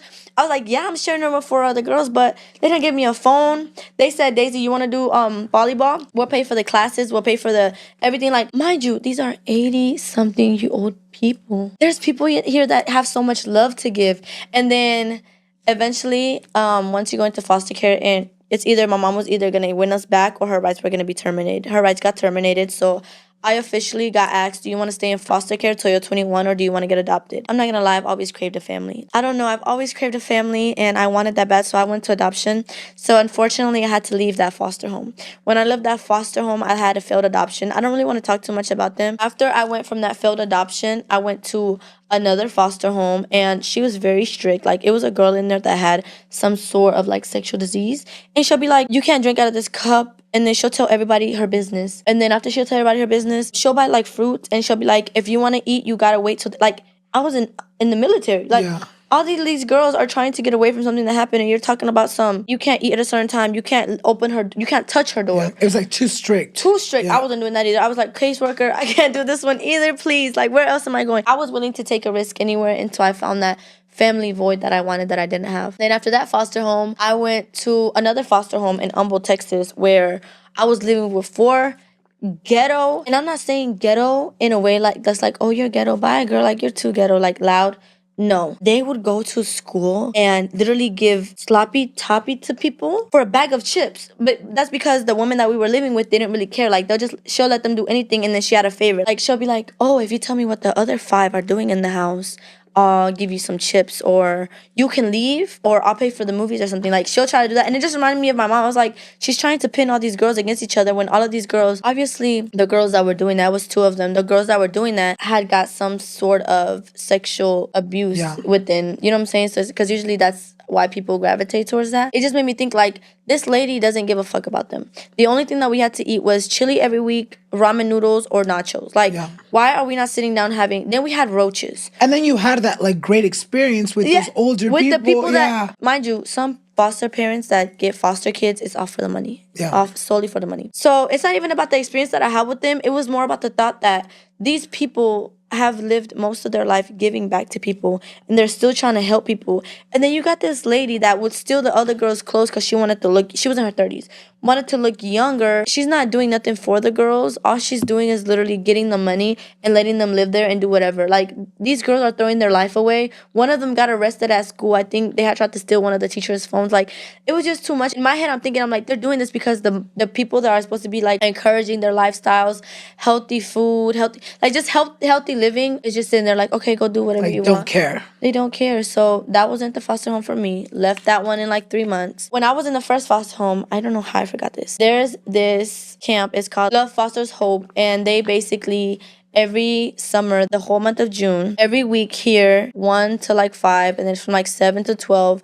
Then they do teenagers, which is like 12 to 18. But the boys and girls that are older can't hang with each other for obvious reasons. When I went to the first foster homes, they sent me there for that summer. That was the best experience I've ever had. I already knew that God was in my life, and I already knew that God loved me, because all this stuff that I'm going through, I never lost hope that something better could come out of it. I've never lost hope. When I went to that foster camp, when I tell you, like, all those people that volunteer there are all solely volunteers. For a week straight, they're not getting paid. Like, they want to be there. They want to be there. And it is for a church, but it's not solely for just like one church. Is basically just people that know about it from churches, and they volunteered to go there. The love that I feel like all those kids feel. They do this thing where it's like on the last day we go to a prom. They let us go shopping for dresses. They take us to lessons with men, like older men that obviously they're there to like be a father figure for a day. I can't explain it. I can't explain it, but they basically, and they also talk about, they're like, we do this to show you guys that there is men that will respect you, and if you guys had a lot of people in your lives, especially like fathers or male figures that abused y'all know that we wish that you didn't have that happen to you, and we're here to show you a positive outlook on male relationships. Yeah. After you leave, the first time you get assigned a cousin is what they call it. It's basically like your mentor while you're there. Like they'll go potty with you. It's basically 2 campers per 1 cousin, right? Okay. And they call you your cousin so you can feel comfortable talking to them, like if something's happening at home. Oh, primo, prima. Yeah, you know what I'm saying? Like just more comfortable. Like that sense of like family. Because everybody that probably goes is missing that. Like I keep saying on here, I've always been the type of girl, even after everything that goes on in my life, to just want to be there and just talk, yap, lead, love, care. So some people choose to have a mentor for when after you leave the camp, they go and see you at your foster homes. They take you on like little lunch dates, little dinner dates, like whatever, just to make you feel like you got more of a support system outside of the people that are just taking care of you that are not your family. So I had 4 people that wanted to mentor me after I left. One of those people ended up being my mom now. that I'm adopted by. But the story's kind of crazy. All the 4 girls were fighting over me, like, no, we want to mentor her. Like, I feel like I could just show her this. And Mama D was like, well, I just feel like God strongly wants me to be her mentor. So Mama D called me. So I had a conversation with Mama D before I left that house, the one with the 80-year-old parents. Yeah. And mind you, they gave me the phone, so I can't just leave with the phone. So after I had that conversation with Mama D, I didn't get to talk to Mama D for that whole time, because when she talked to me, she was like, hi, like, I'm your mentor. Do you remember me? I know I wasn't your cousin, but I wanted to be your mentor because of other reasons, whatever. She was like in the same cabin as me. Yeah. She called me before I left that house to go to the failed adoption, and she was like, I just got pregnant, so I don't think I'll be able to come see you for a couple of months. So I think she was like maybe 5 months pregnant. And in those 5 months when she wasn't talking to me, I was going all around Houston. Remember, I told you about all these other foster homes. Like, I probably didn't talk about 2 because it's just, I don't want to even talk about those. So then I'm at the one with the lady The one that doesn't give a fuck. with that one. Since we lived with her, we really didn't have visitors. So she had came prior to Christmas time, and we had went somewhere. It was like the ninja, you know, the ninja like obstacle courses. Okay, like the bouncy houses. Yeah. And like, okay. So she had took me there, but it was an event with the camp. So it was more of the cousins, and it was their mentees. So it was the people that picked their cousin, and then the cousin picked them, and then they were in their mentor outing, whatever. Yeah. And she took me there, and she was just asking me like, oh, what are things that you want for Christmas? Like, what are things that you like? At the time, I don't know if you guys know, but North Face puffer jackets were a thing, and Uggs were a thing, right? And I never had either of those. So I asked her for that. And then I think I had asked her for, I wanted Lululemon. At the time, I didn't know, but she used to work at Lululemon. After that one time, she came for Christmas, and she came with Maria, which is the daughter that she had while I was out. So I didn't see her for a long time, and then she came on Christmas. She had just gave birth. She was maybe like 12 days post-op from having a baby. So that's 2 weeks, not even 2 weeks. Yeah. She came see me, and when she opened the trunk, it was some Uggs in there, a North Face jacket, and a couple of more like little trinkets, like for Christmas. She was like, I know you don't have much, but this is what I wanted. To this day, I still have those boots, jacket. I would never get rid of it. Like, even though they don't fit, and I've never had nothing, and you're telling me that you want me to have this, like, I'm gonna keep it and cherish it till the day I die, period. So fast forward, I went into the adoption portal again, and I was having to choose between 5 families. Whenever you go into the adoption portal, they just ask you like, what are some things that you have to have in a family? And this was my chance. Like, I'm not doing these foster homes anymore. And if I'm going to get adopted by somebody and call them my family after this traumatic experience with my real mom, I have to choose wisely. So I tell them, and I told them, we have to at least eat dinner as a family once a week. Like, we have to. I want my own room, like just my own space. I've never had that. If I'm gonna get adopted at 15, I was 14. No, I was a freshman. So what is that? Like 14, 15. Yeah. So if I'm gonna get adopted as a freshman, I want my own room. Like, can I please just a bed, a closet, just to myself? I've never had that. I wanted the family to not be very old, and I wanted the family to be very loving. Like, I wouldn't mind if they had other kids. I didn't care to be an only child as long as they were a loving family. Like, you know? And then last but not least, the only thing that I said I didn't want was really like older people, like that are about to die. Like, if you're gonna be my mom, can you please not go? Like, that's just it. Like, please don't go, lady. Like, please. Like, okay, so fast forward, I'm telling Mama D, because now she came back. Now she's seeing me like once a month, taking me on outings. I think she took me to get my first set of like acrylics. That was her. And I've always been obsessed with the color yellow and pink. So my first nails were like yellow. Like, she was the first person that took me out for my birthday. Aww. So we were doing like little outings, right? And in the midst of all of this, I was telling her like, right now I'm in the process of adoption, and the list came in of the people that wanted to adopt me. It was 4 people. One of them were a lesbian couple with a dog. They lived like far away. One of them was a couple in Colorado, no kids. Oh, that's another thing I said, big house. I wanted like a big house. No. I said my parents had to have money. That's what I said. Yes. Like, I'm done with this poor life. I said they had to have money. Tanto sufrir, quieres algo bonito, right, like, sea. Yeah. I wanted a paradise. Yeah. Like, I was tired. As you should, girl. I was tired. So fast forward, the people came in. Then I had a single gay guy. I didn't feel comfortable with that. Yeah. Just because 1, you're single, and 2, it's like, I want a mom too. I didn't just family. Yeah, I didn't just want a dad. You know, like, no, just like, I feel like everybody deserves their family, and I feel like just everyone deserves to be just loved, feel loved, want to give love. But that's what you wanted. Whatever, yeah. And then next, I think it was a family, I want to say in like Wyoming or like some state that I was just like, oh, am I going to be in a like country hillbilly? Like, oh. I was like, this is not for me. And then there was the last family. It was a man and a guy. They had 5 kids. They had just gave birth to one of the kids. And he made a lot of money. They tell you that, but they're not allowed to show you pictures. Okay. Like, that's one thing that they can't do. I don't know why. They said he made a lot of money, but it didn't make sense because their house was so tiny. Like, he made a lot of money. He was a, what do you call it? A CFO to a big company. Okay. So he was the chief financial for, like, he was dealing with the money. I said I wanted money, so that makes sense. But they said he made a lot of money, but they said that he had a little house with a lot of kids. But they did say, they were like, you'll have your own room. So it made me feel like, okay, they have all this money, this little house, and 5 kids. What could they possibly want with me? Like, that just got to give. They literally just love.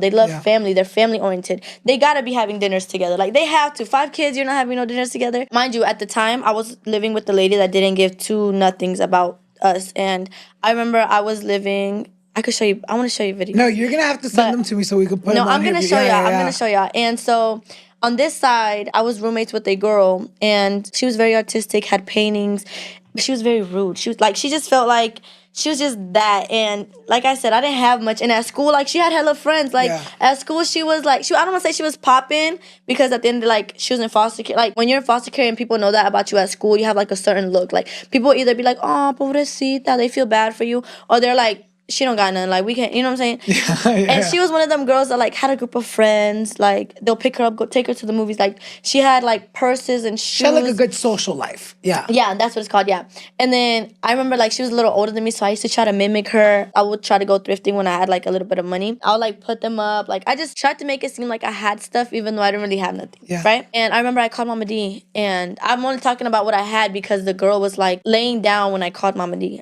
Oh, Mama D, that's her name now. But I called my mentor at the time. And I was like, hi, I did it. And I was bawling. I was like, hi, I finally did it. I chose my family.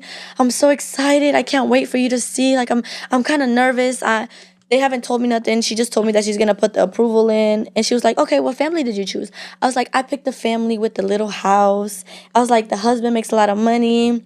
And they have a lot of kids. And then, like, she just started crying. We started crying. I was like, why are you crying? Like, what's going on? She was like, Daisy, I wasn't able to tell you, but I'm the family you just picked.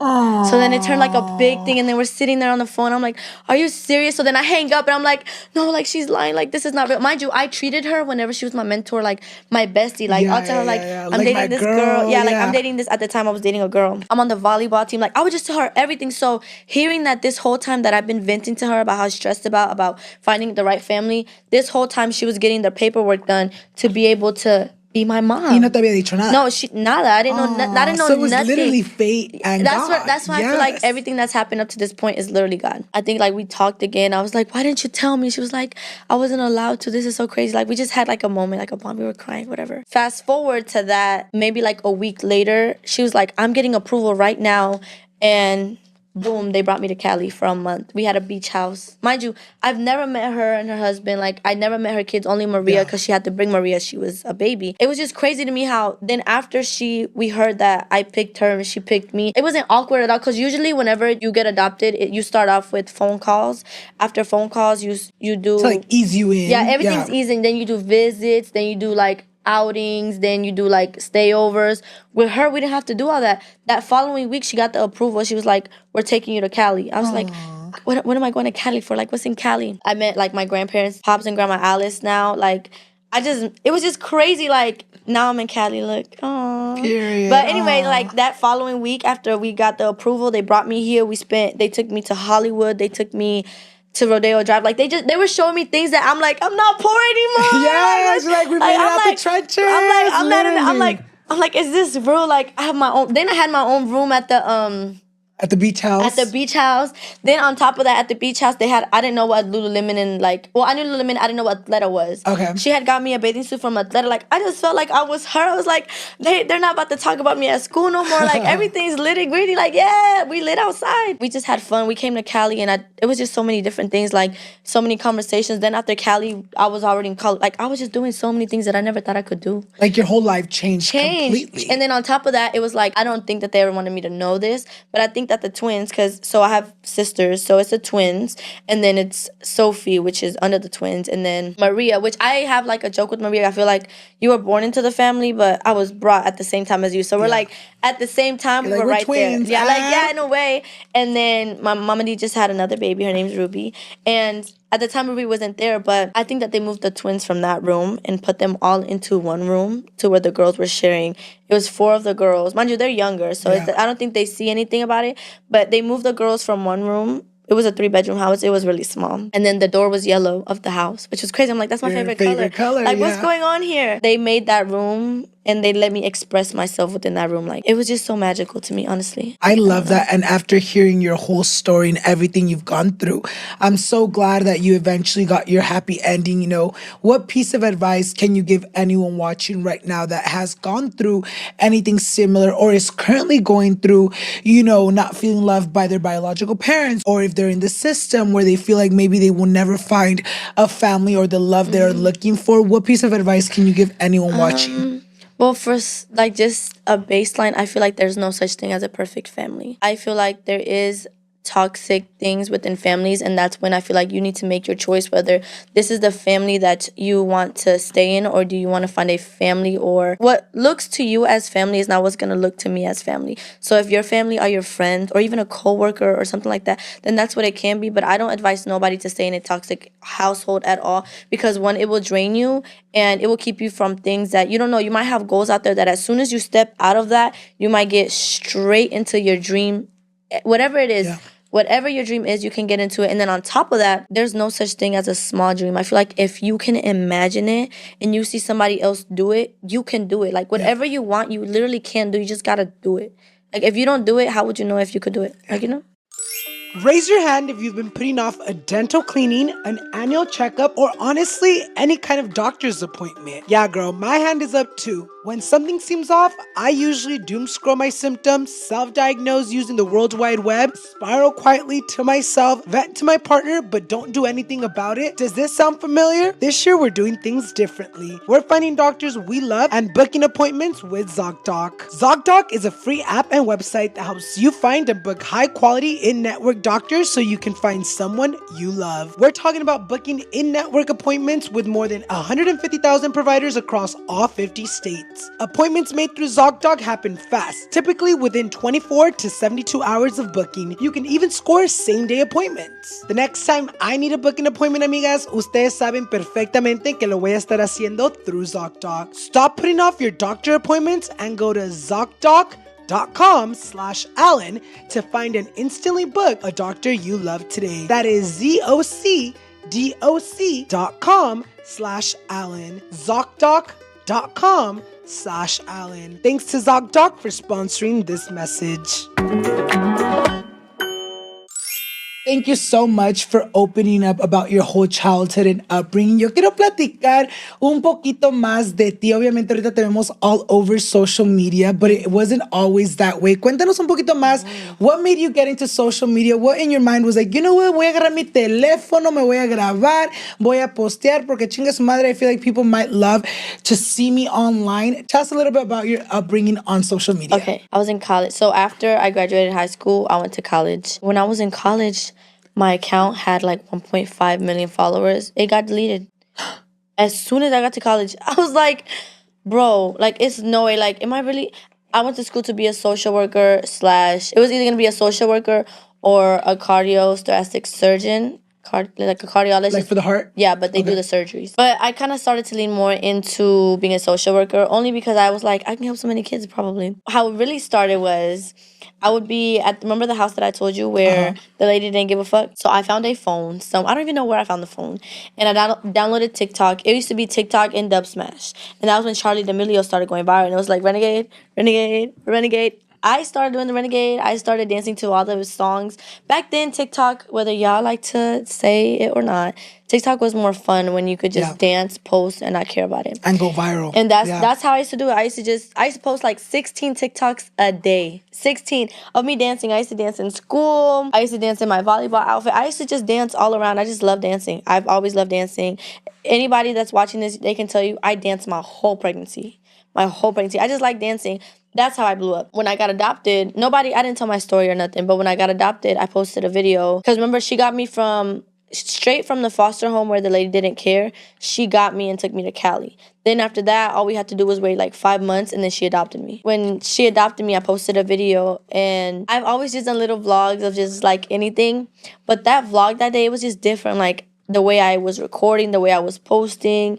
And I probably can look it up. Wait, stay on the screen. We can do it real fast just so you can see. I want to see like your raw reaction. Okay, period. This was the video. It got like so many views. Was that like your first viral moment where you're like, oh shit, I can possibly do this shit for like reals? Yes, let me show you. That right there was like the video. Okay, let me see. Getting adopted check. What is it? Aww. It's a magic singing harp. Listen. What a happy day.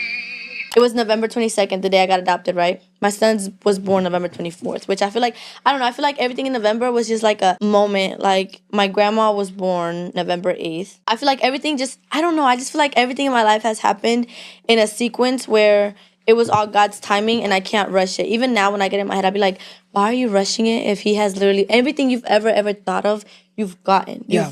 Everything you've ever wanted, you've received. He's given it to you. So fast forward, that adoption video. Then that next day, I made a dance, and it was called like, I made a dance for Thanksgiving. I don't know. I think because I felt like that video got like 11 million views, and I was like, okay, so that video got 11 million views. The video before that was me like dancing. It goes, rolly, rolly, rolly with a dabber. Yes, and that yes. one went viral. It got like 30. It didn't go as viral as the adoption because I feel like the adoption video was just like real wholesome. Yeah. Everyone agreed.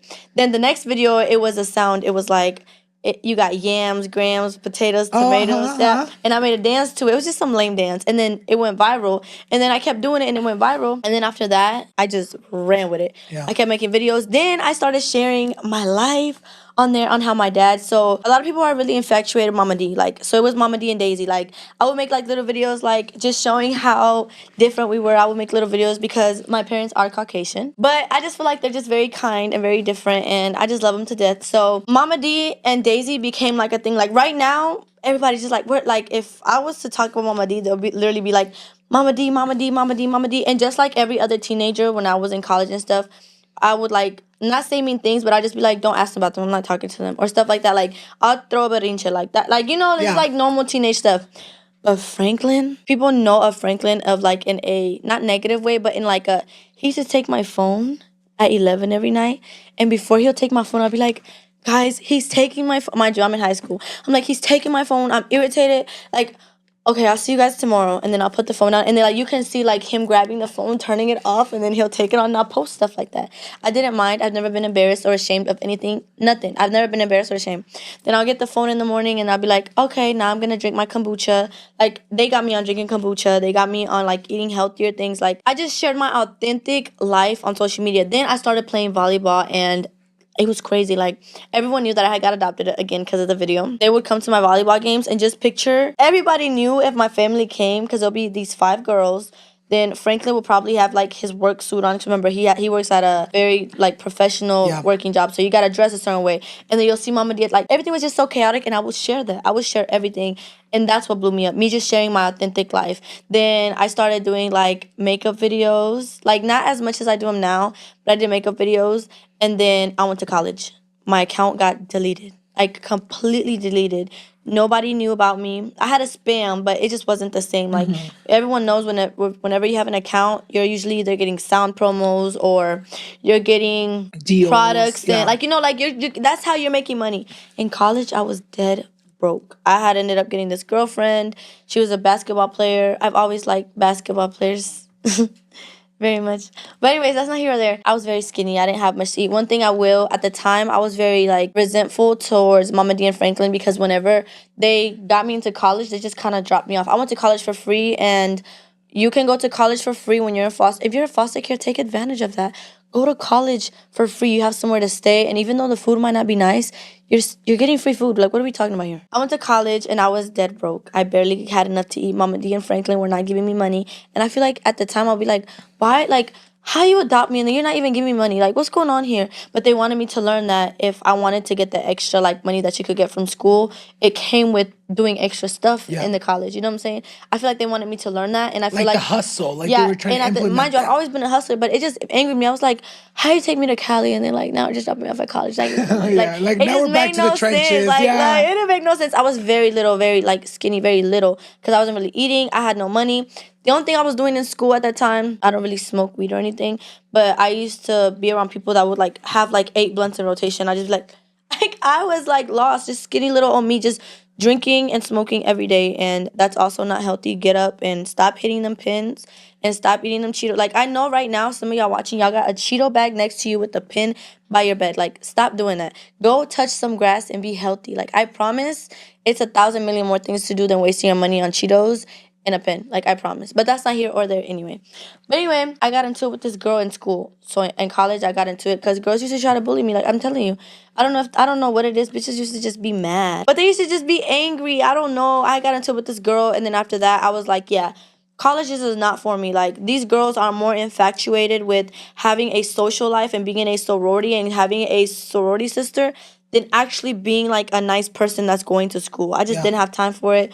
Once I got into it with them little girls about that sorority because they feel like they were superior, I knew like school's probably not for me. So after that second year, I went freshman year and then half of second year. And then that second year, I stayed with my girlfriend. And then after that, I was like, I'm going to work a job this summer and I'm going to start being on social media more, the backup page.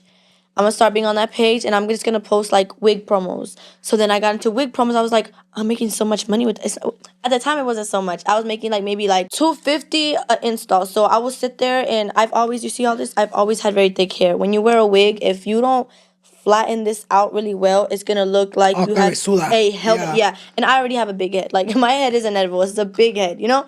So then, but I was hustling. I was like, okay, I'm gonna start getting these wigs sent to her house. I'm gonna sit, and then I turned her like her comedor and her chairs into like a whole nother vanity table. Yeah. And I would sit there, put the glue on, and then I just learned how to do my installs. I became friends with this girl.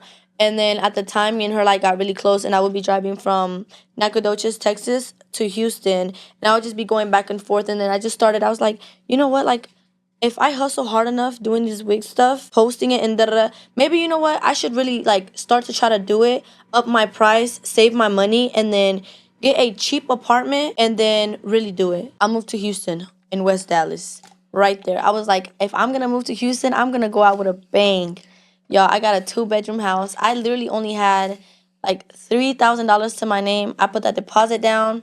After I put that deposit down, I had a nice little 2-bedroom. Guess what? The cemetery was my backyard and my balcony, but I had a good view of the city. I was like, what the heck? I'm like, look, all the motherfucking dead people. I'm like, hi, like, and I never felt unsafe because I feel like I always have God with me. I mean, don't come messing with me now. And I was just living life. And after that, I started meeting so many people.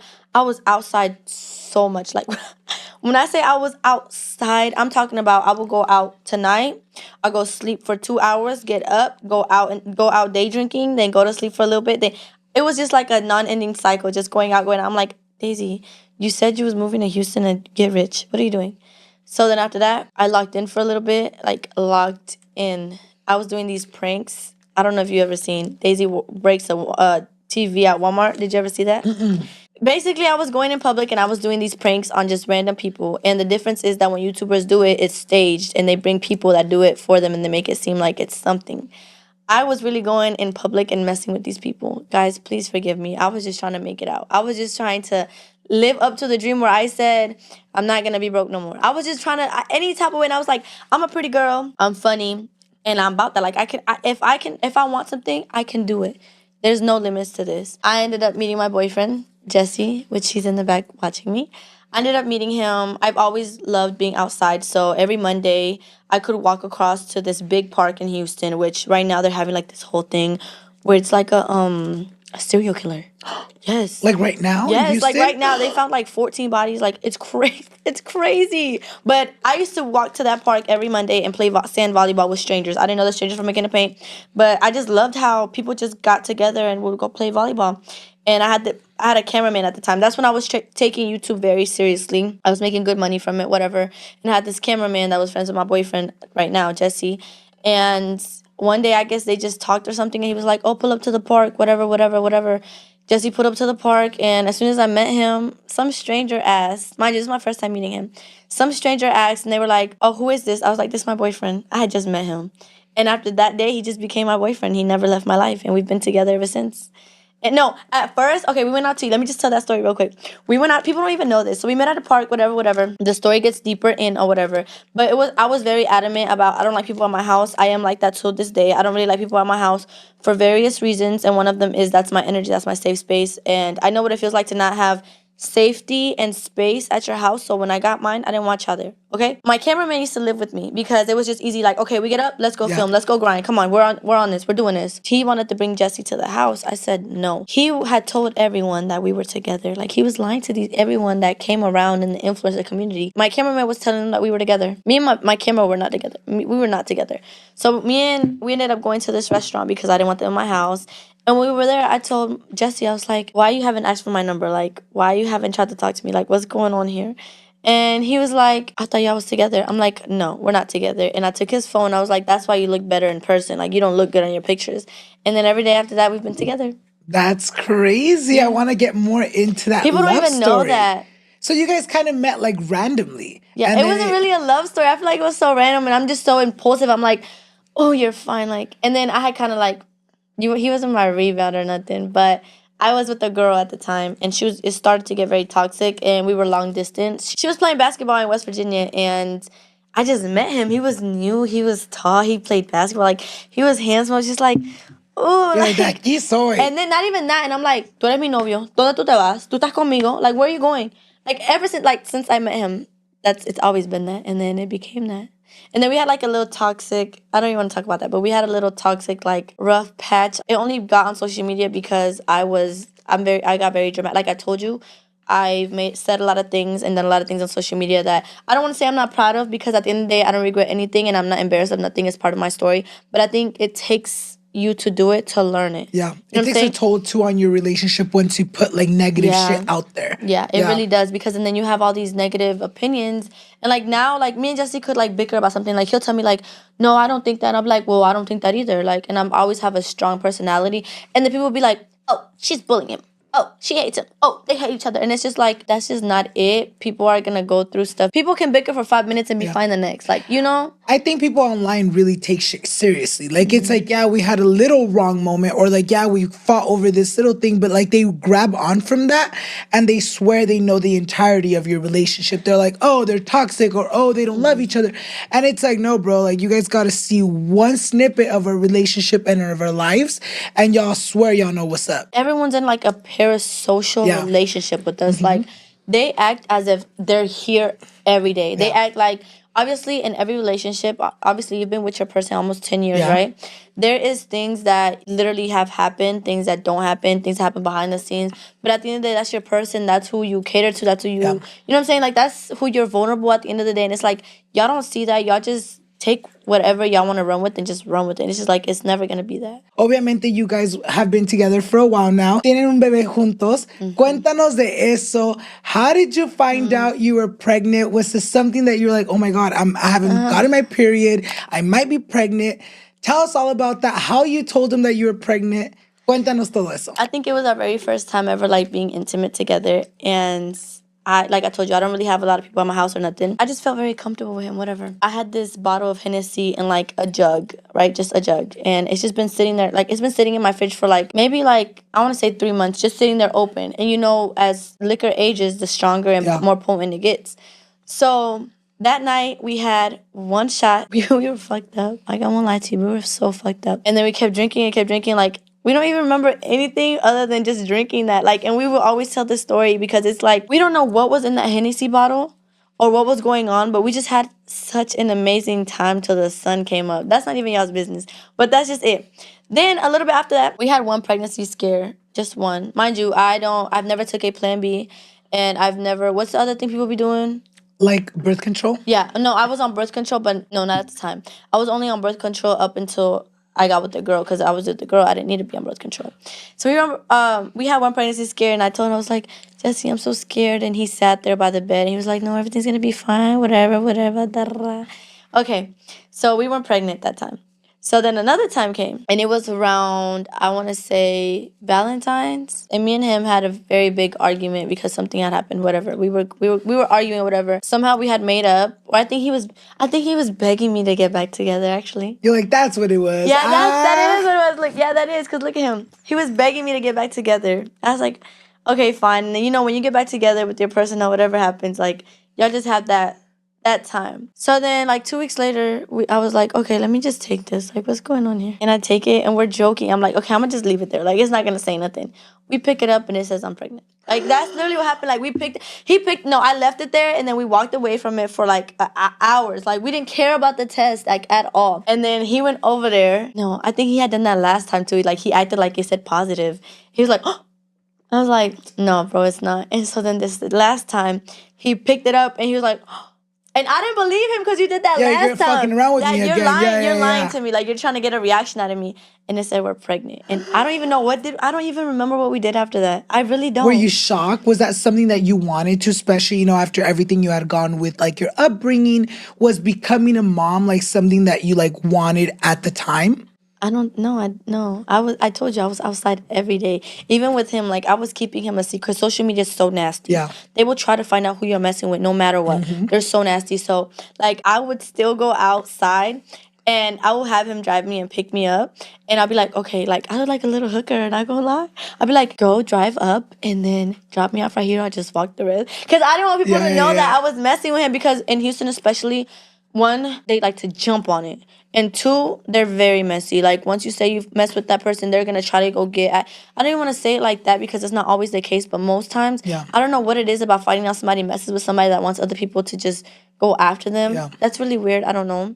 But I always say, if somebody's going, let them go. Somebody else going to come and they're going to stay. Or everything that's meant to be is going to happen. As I've told my story, everything that's going to happen is always going to happen. Yeah. You know? I wasn't thinking about pregnancy and stuff, and I just kept thinking, like, I kept asking him, I was like, what are we going to do? Like, do you want to have this baby? And, like, ever since that day, he's always been adamant, like, if you want to keep it, we will be parents, and I will be a parent 1,000%. And that brings us to, like, now let's get away from me learning I was a mom. Ever since I got pregnant, I wish I was pregnant now. I got treated like a princess. Like, everything that I wanted, I would get. I don't know if it was the hormones or what, but I had a lot of negative things to say about Jesse at the time. And a lot of that stuff had to do with, like, hormones. And I feel like at the time, I just didn't know how to talk about that. I didn't know how to. I also didn't have people that were, like, actually talking to me about it and, like, making me feel. Because sometimes a listening ear is a hater. Yeah. You know what I'm saying? And they don't really care. They just want to know your business to then talk about you. And when I was pregnant or whatever, it took me to see how people truly were towards me and how people truly are towards, like, baby daddies, I want to say, towards their girlfriends, to see that I had it real good. Yeah. Like, Jesse was there every day. Even if we argue, like, we argue about something, I'd be like, okay, leave my house. I don't want to talk to you. The next day, it would be a appointment to see the baby, and he'll be there. Like, unless I didn't tell him or something. Yeah. And he'll be like, okay, when are we going to the appointment? He never let me go without. Emotionally, he was there. Whenever we had our baby, you know, like, they said that's the hardest stages for parents. Yeah. Whenever y'all first give birth to the baby, I never felt alone. And that's something that I'm very grateful for. And even if, which I hope that me and Jesse will grow old together and travel the world together, even if not, I will forever be grateful for how he treated me when I was pregnant, and even after I gave birth. Our son, Wisdom, like, he's obsessed with his dad. Like, obsessed. Like, we wake up, like, I literally do, like, the heavy, like, work in the mornings. Like, in the mornings, Jesse is not a morning person. So Jesse would stay up at night, and I'll be stuck with the baby in the morning. And as soon as Wisdom wakes up, Dada, where's Dada? Like, every day, like, that's just how he is. He's just obsessed with his dad. Obviously, he's obsessed with his mom too, but I don't know what it is. And I love that though, because I'm a very girly girl, and I'd rather Wisdom be getting stuff from his dad than from me. You know what I'm saying? Like, because I'm always in my room, like, doing makeup, and, like, sometimes when I let Wisdom in my room, Wisdom gets to trying to copy me, because kids are sponges at this age. And there's nothing wrong with that. Like, I already told you my story. Like, there's nothing wrong with that. But I'm just grateful to have a father figure that can teach him. Not even a father figure. I don't even want to say a father figure. I want to say a man that likes to be a father. Because you can be a father figure. That doesn't mean you like to be a father. Jesse genuinely wants to be a father. And that's why I feel like if we get pregnant again, I'm keeping the baby and we're having a daughter. People be like, you just got your body. Nah, nah, nah. I don't care. Like, if I'll get it done again. Like, if God wants me to have more kids and he wants my family to grow, you know, that's, like I told you off camera, one of my biggest dreams is that, to have a big family and to be able to just be a mom and not have to worry about nothing, just being a mom and just being a family, you know? I'm gonna say on this podcast, and it's gonna stay on the internet forever, I'm so grateful for Jesse as a man, like as a father. Some men aren't doing it like that. Men are disgusting. I genuinely just love, like, I see my friends and I see other people, and I give props to people that have that father figure, but it's different when you really see somebody want to be a dad. Like when I'm gonna go back to like the first 2 days that we had the baby. I was very tired, but I was adamant, like, I'm not going to sleep because I was breastfeeding at the time. And when you breastfeed, it has to be a certain schedule. If I got up to feed the baby, he'll be right there. Like, he would not leave me sleep. And then if after I got done breastfeeding, I needed to sleep because I knew I got to feed again, he'll literally stay up with the baby and then go to sleep and then wake right back up. He never complained about it. He never made me feel shitty about it. And then even when I was so big, he craved me. Even after I gave birth to the baby, he craved me. Mind you, I was really insecure because I had, like you said, like whenever you have a baby after, your panza drops. And I had that. And I used to be so insecure. The internet made me feel so shitty. So shitty. And there's such horrible people for that. Because I'll sit there and eat. I love eating. I did. I would sit there and eat, and Jesse will feed me. Like, if he ate, I ate. We ate together. Like, every day. We would eat maybe like 3 times a day. Constant good meals, not no like little like McDonald's. No, I don't even eat McDonald's. You like steak, Like mashed potato. good food, shrimp. Like I'm eating, and I will get seafood boils every week. That's my favorite food, seafood boils every week. And he would make sure that I had that. You know what I'm saying? Yeah. And then now my little boy Wisdom, he eats everything. He doesn't turn down nothing. He's not a picky eater. He eats good. He's a healthy boy. Like, I don't know. And I feel like whoever's watching this, you don't have to be a good parent to be a good parent. Being a good parent is literally just showing up every day. If you show up for your child every day, that's being a good parent. You don't have to know how to change a diaper. Everything is gonna come once you see it. If that makes sense. Like, being a parent is not about like knowing. No one knows what to do. Like I never would have thought I was gonna be a young mom like I am today. I literally wake up sometimes like hungover. I'm like, I really have how a am I kid. gonna do it today? Yeah, like I really have a baby. Like, what's going on? But I show up anyway. Like, even when I'm stressed out, sad about something, you have to show up. That's what being a good parent is, showing up. Because you're human and you're gonna have bad days, you're gonna have good days. You know, I want to go ahead and talk a little bit more about, you know, the change that the women body goes through that I feel like a lot of people don't talk enough. You know, obviamente, you're pregnant, you're getting bigger, you're carrying a baby, you're making life within your body, you know, but I'm sure that was a hard time for you, you know, mentally, where you're like, oh my God, like my body's changing very rapidly. How do you feel like that affected you? And if anyone is watching that is currently going through that, what would you want to tell those mommies? Okay, especially being on the internet. It's already hard not being on the internet, but being on the internet, it drove me so crazy. It really did. Like, I am the type of person that doesn't care, but I care a little. Yeah. And them, like, it was constant. Because I love being on live. I love being on live because it's, like, real people saying real stuff right there and then. Yeah. And you can see what they're saying. You can see, like, it's just, like, more of an interaction. And they would be so mean. Like, they would just be so nasty about my body. They'll talk about my arms. They'll talk about my chin. Like, they would just, and mind you, these are things that women go through when they get pregnant. Like, it's inevitable. That's how you got here. You're talking shit, but that's, what did your mom look when she was pregnant? Like, you know? Exactly. I want to say right after I gave birth, like I said, Jesse made me feel like I was so beautiful. Like, he really made me feel like I was that girl. And I was 200 pounds. I've never been that big. 200 pounds. Mind you, when he met me, I felt like I was already like on the thicker side.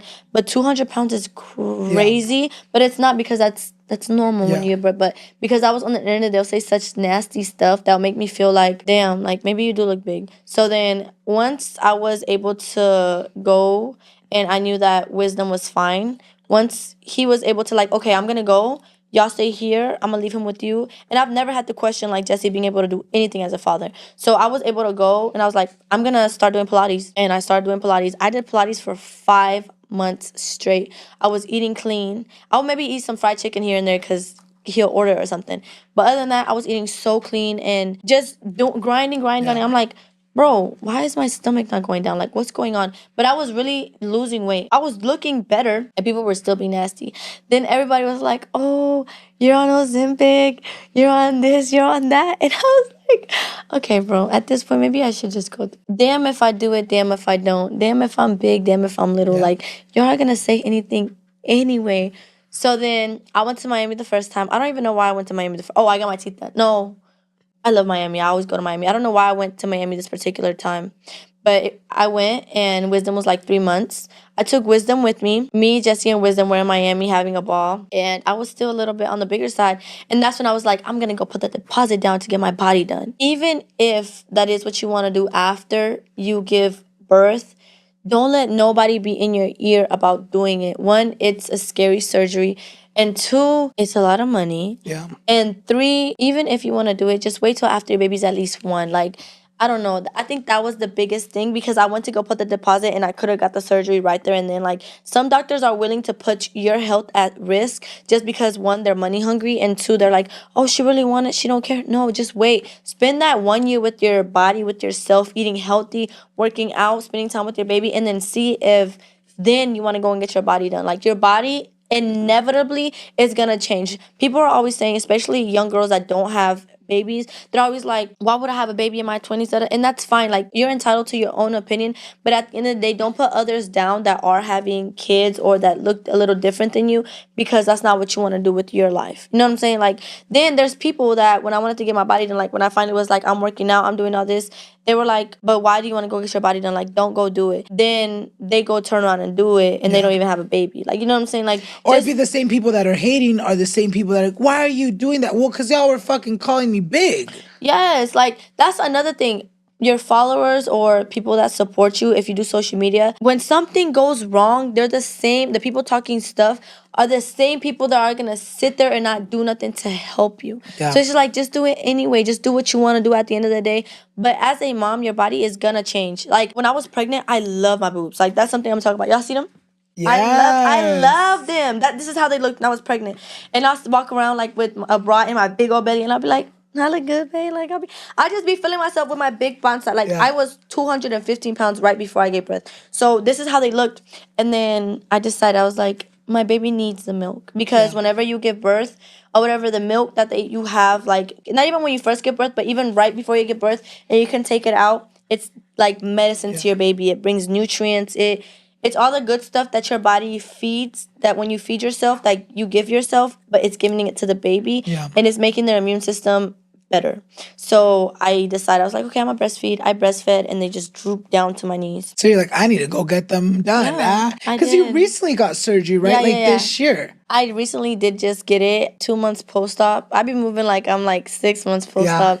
But that's just how I am. I really got it so whenever I start working out again, whenever I'm cleared, which is actually next week, I can work out to my fullest because I'm a very athletic girl. I don't just like to sit around and do nothing.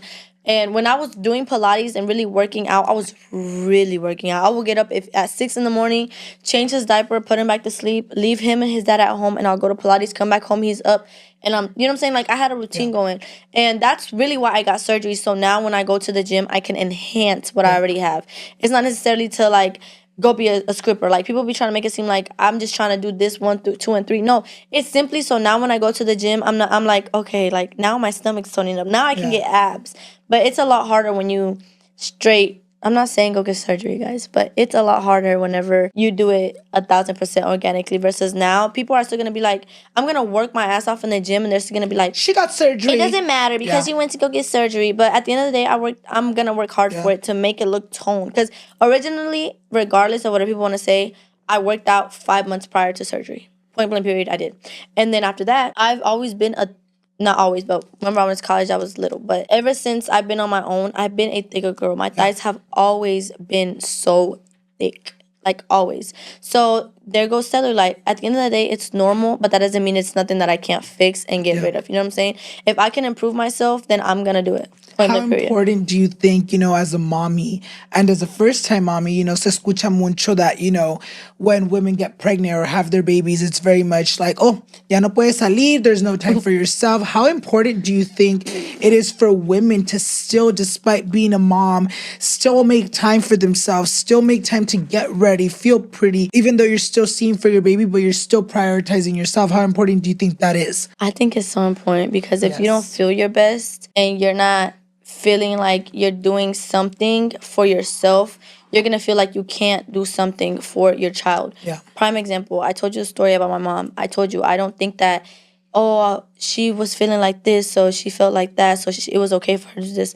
No, I do feel like because mentally this man was sitting there making her get up at 5 in the morning while still beating on her and drinking every day. It was taking a toll on her body to where, because she wasn't her best self mentally, I'm not saying it was okay, and I'm still gonna always look for that apology within her. I feel like it had a lot to do on why she was abusing us and treating us so poorly and nasty.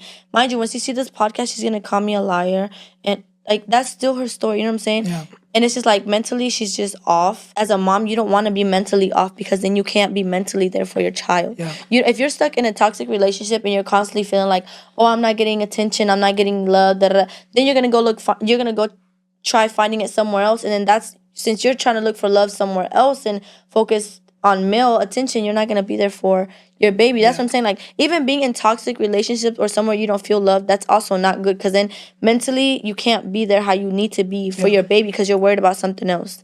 If you feel like you look a mess all the time, you can't, I don't know, it makes me feel like whenever your house is clean, you think clear. Right. So if my hair is done, your life, whatever it is that makes you feel like you're doing something for yourself, do it, because then it's going to make you think a little more clear when it comes to your baby and making just reasonable decisions. Point blank, period. And I agree because I feel like se mira mucho, you know, that after women become mothers, you know, it's so easy to let yourself Let go, you know, yeah. because like now you're consumed with like a whole new life, especially like first time moms. They don't know, you know, like what really comes with being a parent. But I'm glad that you're not letting that stop you, because like you said, if you feel good, then you can be a great mom to your kids. If you're constantly feeling, you know, in a shitty place, then you're going to be like you're gonna reciprocate that, you know, and you're not even gonna know that you're doing it. Yeah, like, and it's gonna become so natural. Yeah, like it you're is. just gonna And- be abusive. Yeah, And not even that, like, I know that some people, and I didn't want to sound insensitive, but some people don't have a good support system. Yeah. So it might seem like it's hard. So whether that is just either asking a friend or even taking your baby with you to go do something, like, don't be ashamed to put other people, like, if you're paying $100 or something to get something done, try to make it to where you can put your baby to sleep, or you can have somebody watching for 10 minutes or something, because at the end of the day, I know some people don't have that support system, you know? So it's like, I didn't want to sound insensitive saying that, because I got lucky with my support system. You know, my boyfriend's family, it's 5 women. He was the only child. They all want a piece of my son. Like, like whoever, they all want to just take him and hang out with him, and I'm very grateful for that. So also, I just want to say this. People are often saying like, oh, why are you always at the club? Why you be doing this? Why you be taking trips? Da, da, da. If I can do something to feel like, one, I'm being mentally like free, so then whenever I get back to my son, I feel okay, I'm going to do it. If I'm doing something that I feel like is going to benefit me, like for example, he invited me on this podcast, right? And I physically couldn't bring wisdom. It wasn't like a trip where wisdom could come.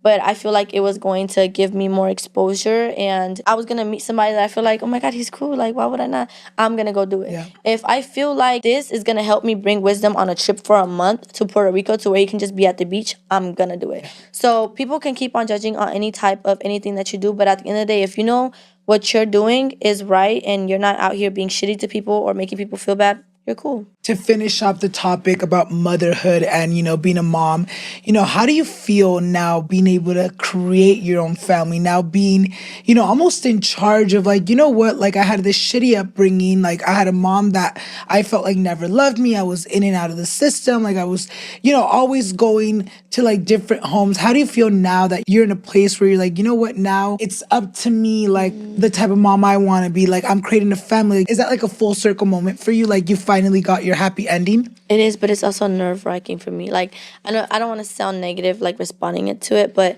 it makes me feel like sometimes if I say something or do something, or like I just like panic, like, oh, like I just know I don't want to be like this lady. If I pop wisdom or something, afterwards at the time I'd be like, what are you doing, bro? Like, stop. Like, I try to be stern, and I think like, am I being too much? Like, I think it in my head. I don't say it out loud or anything, but it's just like, am I being too much? Like, 'cause I just have a thing where I don't want to feel like. But you overthink? No, not overthink. Like, I don't want to become the mom that I had, because usually whenever like they say that you don't want The cycle. but you accidentally become the mom. Yeah, it's a very scary thing. But at the end of the day, I feel like I have to be able to know that I can parent my son and discipline him in a way where it's still like stern. I shouldn't feel like that, but it's so shitty that I do because of my upbringing. Yeah. You know, like, and I don't want to feel like that.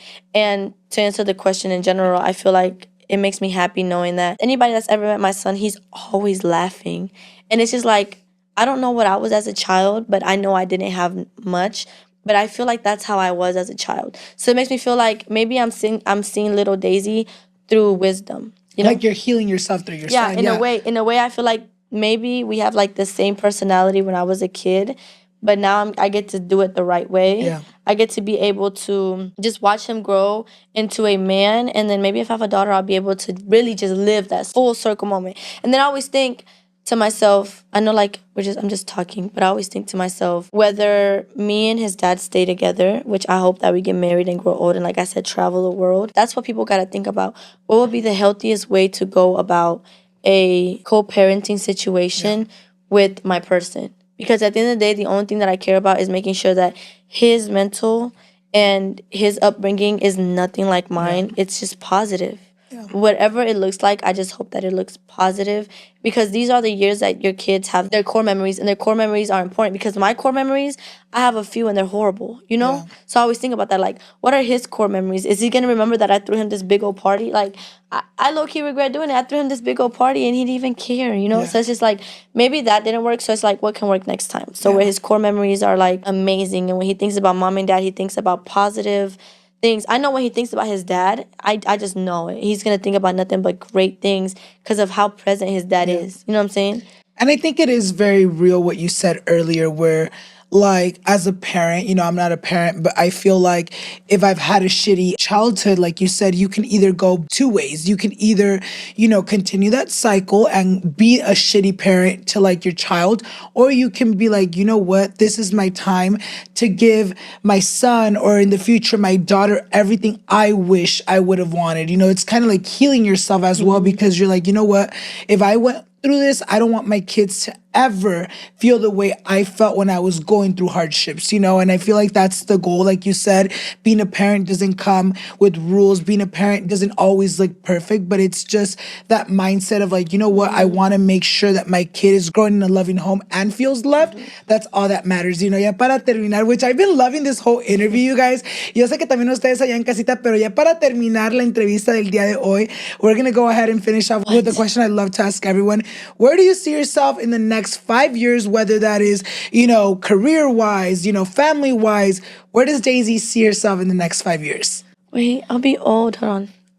You'll be 27. That's I'm like, that's old me. I'm like me turning 28 in 2 days. Jesse's gonna be 35 or 32. Let me see. I see myself married. I feel like by then, I don't want to say I've earned, but I feel like I've mentally been like, okay, I can maybe let somebody love me without sabotaging it, you know? Yeah.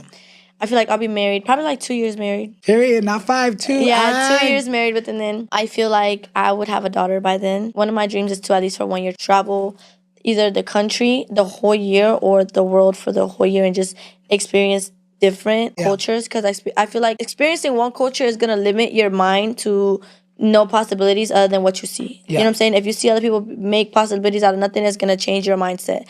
I also feel like I'll have maybe 5 businesses, and have had invested at least like $500,000 into the same camp that I met Mama D in.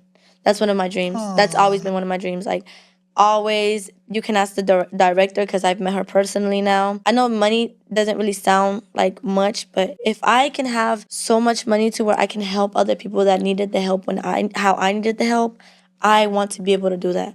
And I want to be able to do that while still being able to provide and do the things that I want to do with my family. That's literally my goal in life, is to be able to help as many people that I can help to get out of the situation that they're in. And then last but not least, I'd have a quinceañera party. Like, I'll be grown, but by the time, maybe about 25, because I'll be like 15 and get like, I never had a quince. I never really had like a big party like that.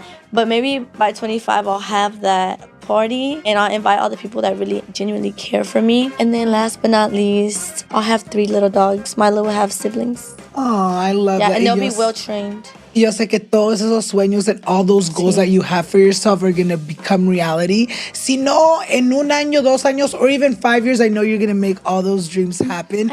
And I'm so happy that we had this conversation el día de hoy. Yo sé que ya en casita todos ustedes disfrutaron de la conversación del día de hoy. Si ustedes no han ido a seguirla, make sure you guys go ahead and follow her right now. I will leave all her links down below as well as on this, so you guys can go ahead and follow her. Y no se les olvide también seguirme a mí so you guys won't miss any future episodes. episodes. And with that being said, thank you so much for being here. Hi, guys. And thank you guys so much for watching. And we'll see you guys in the next one. Bye, guys. Bye, guys. You did so good.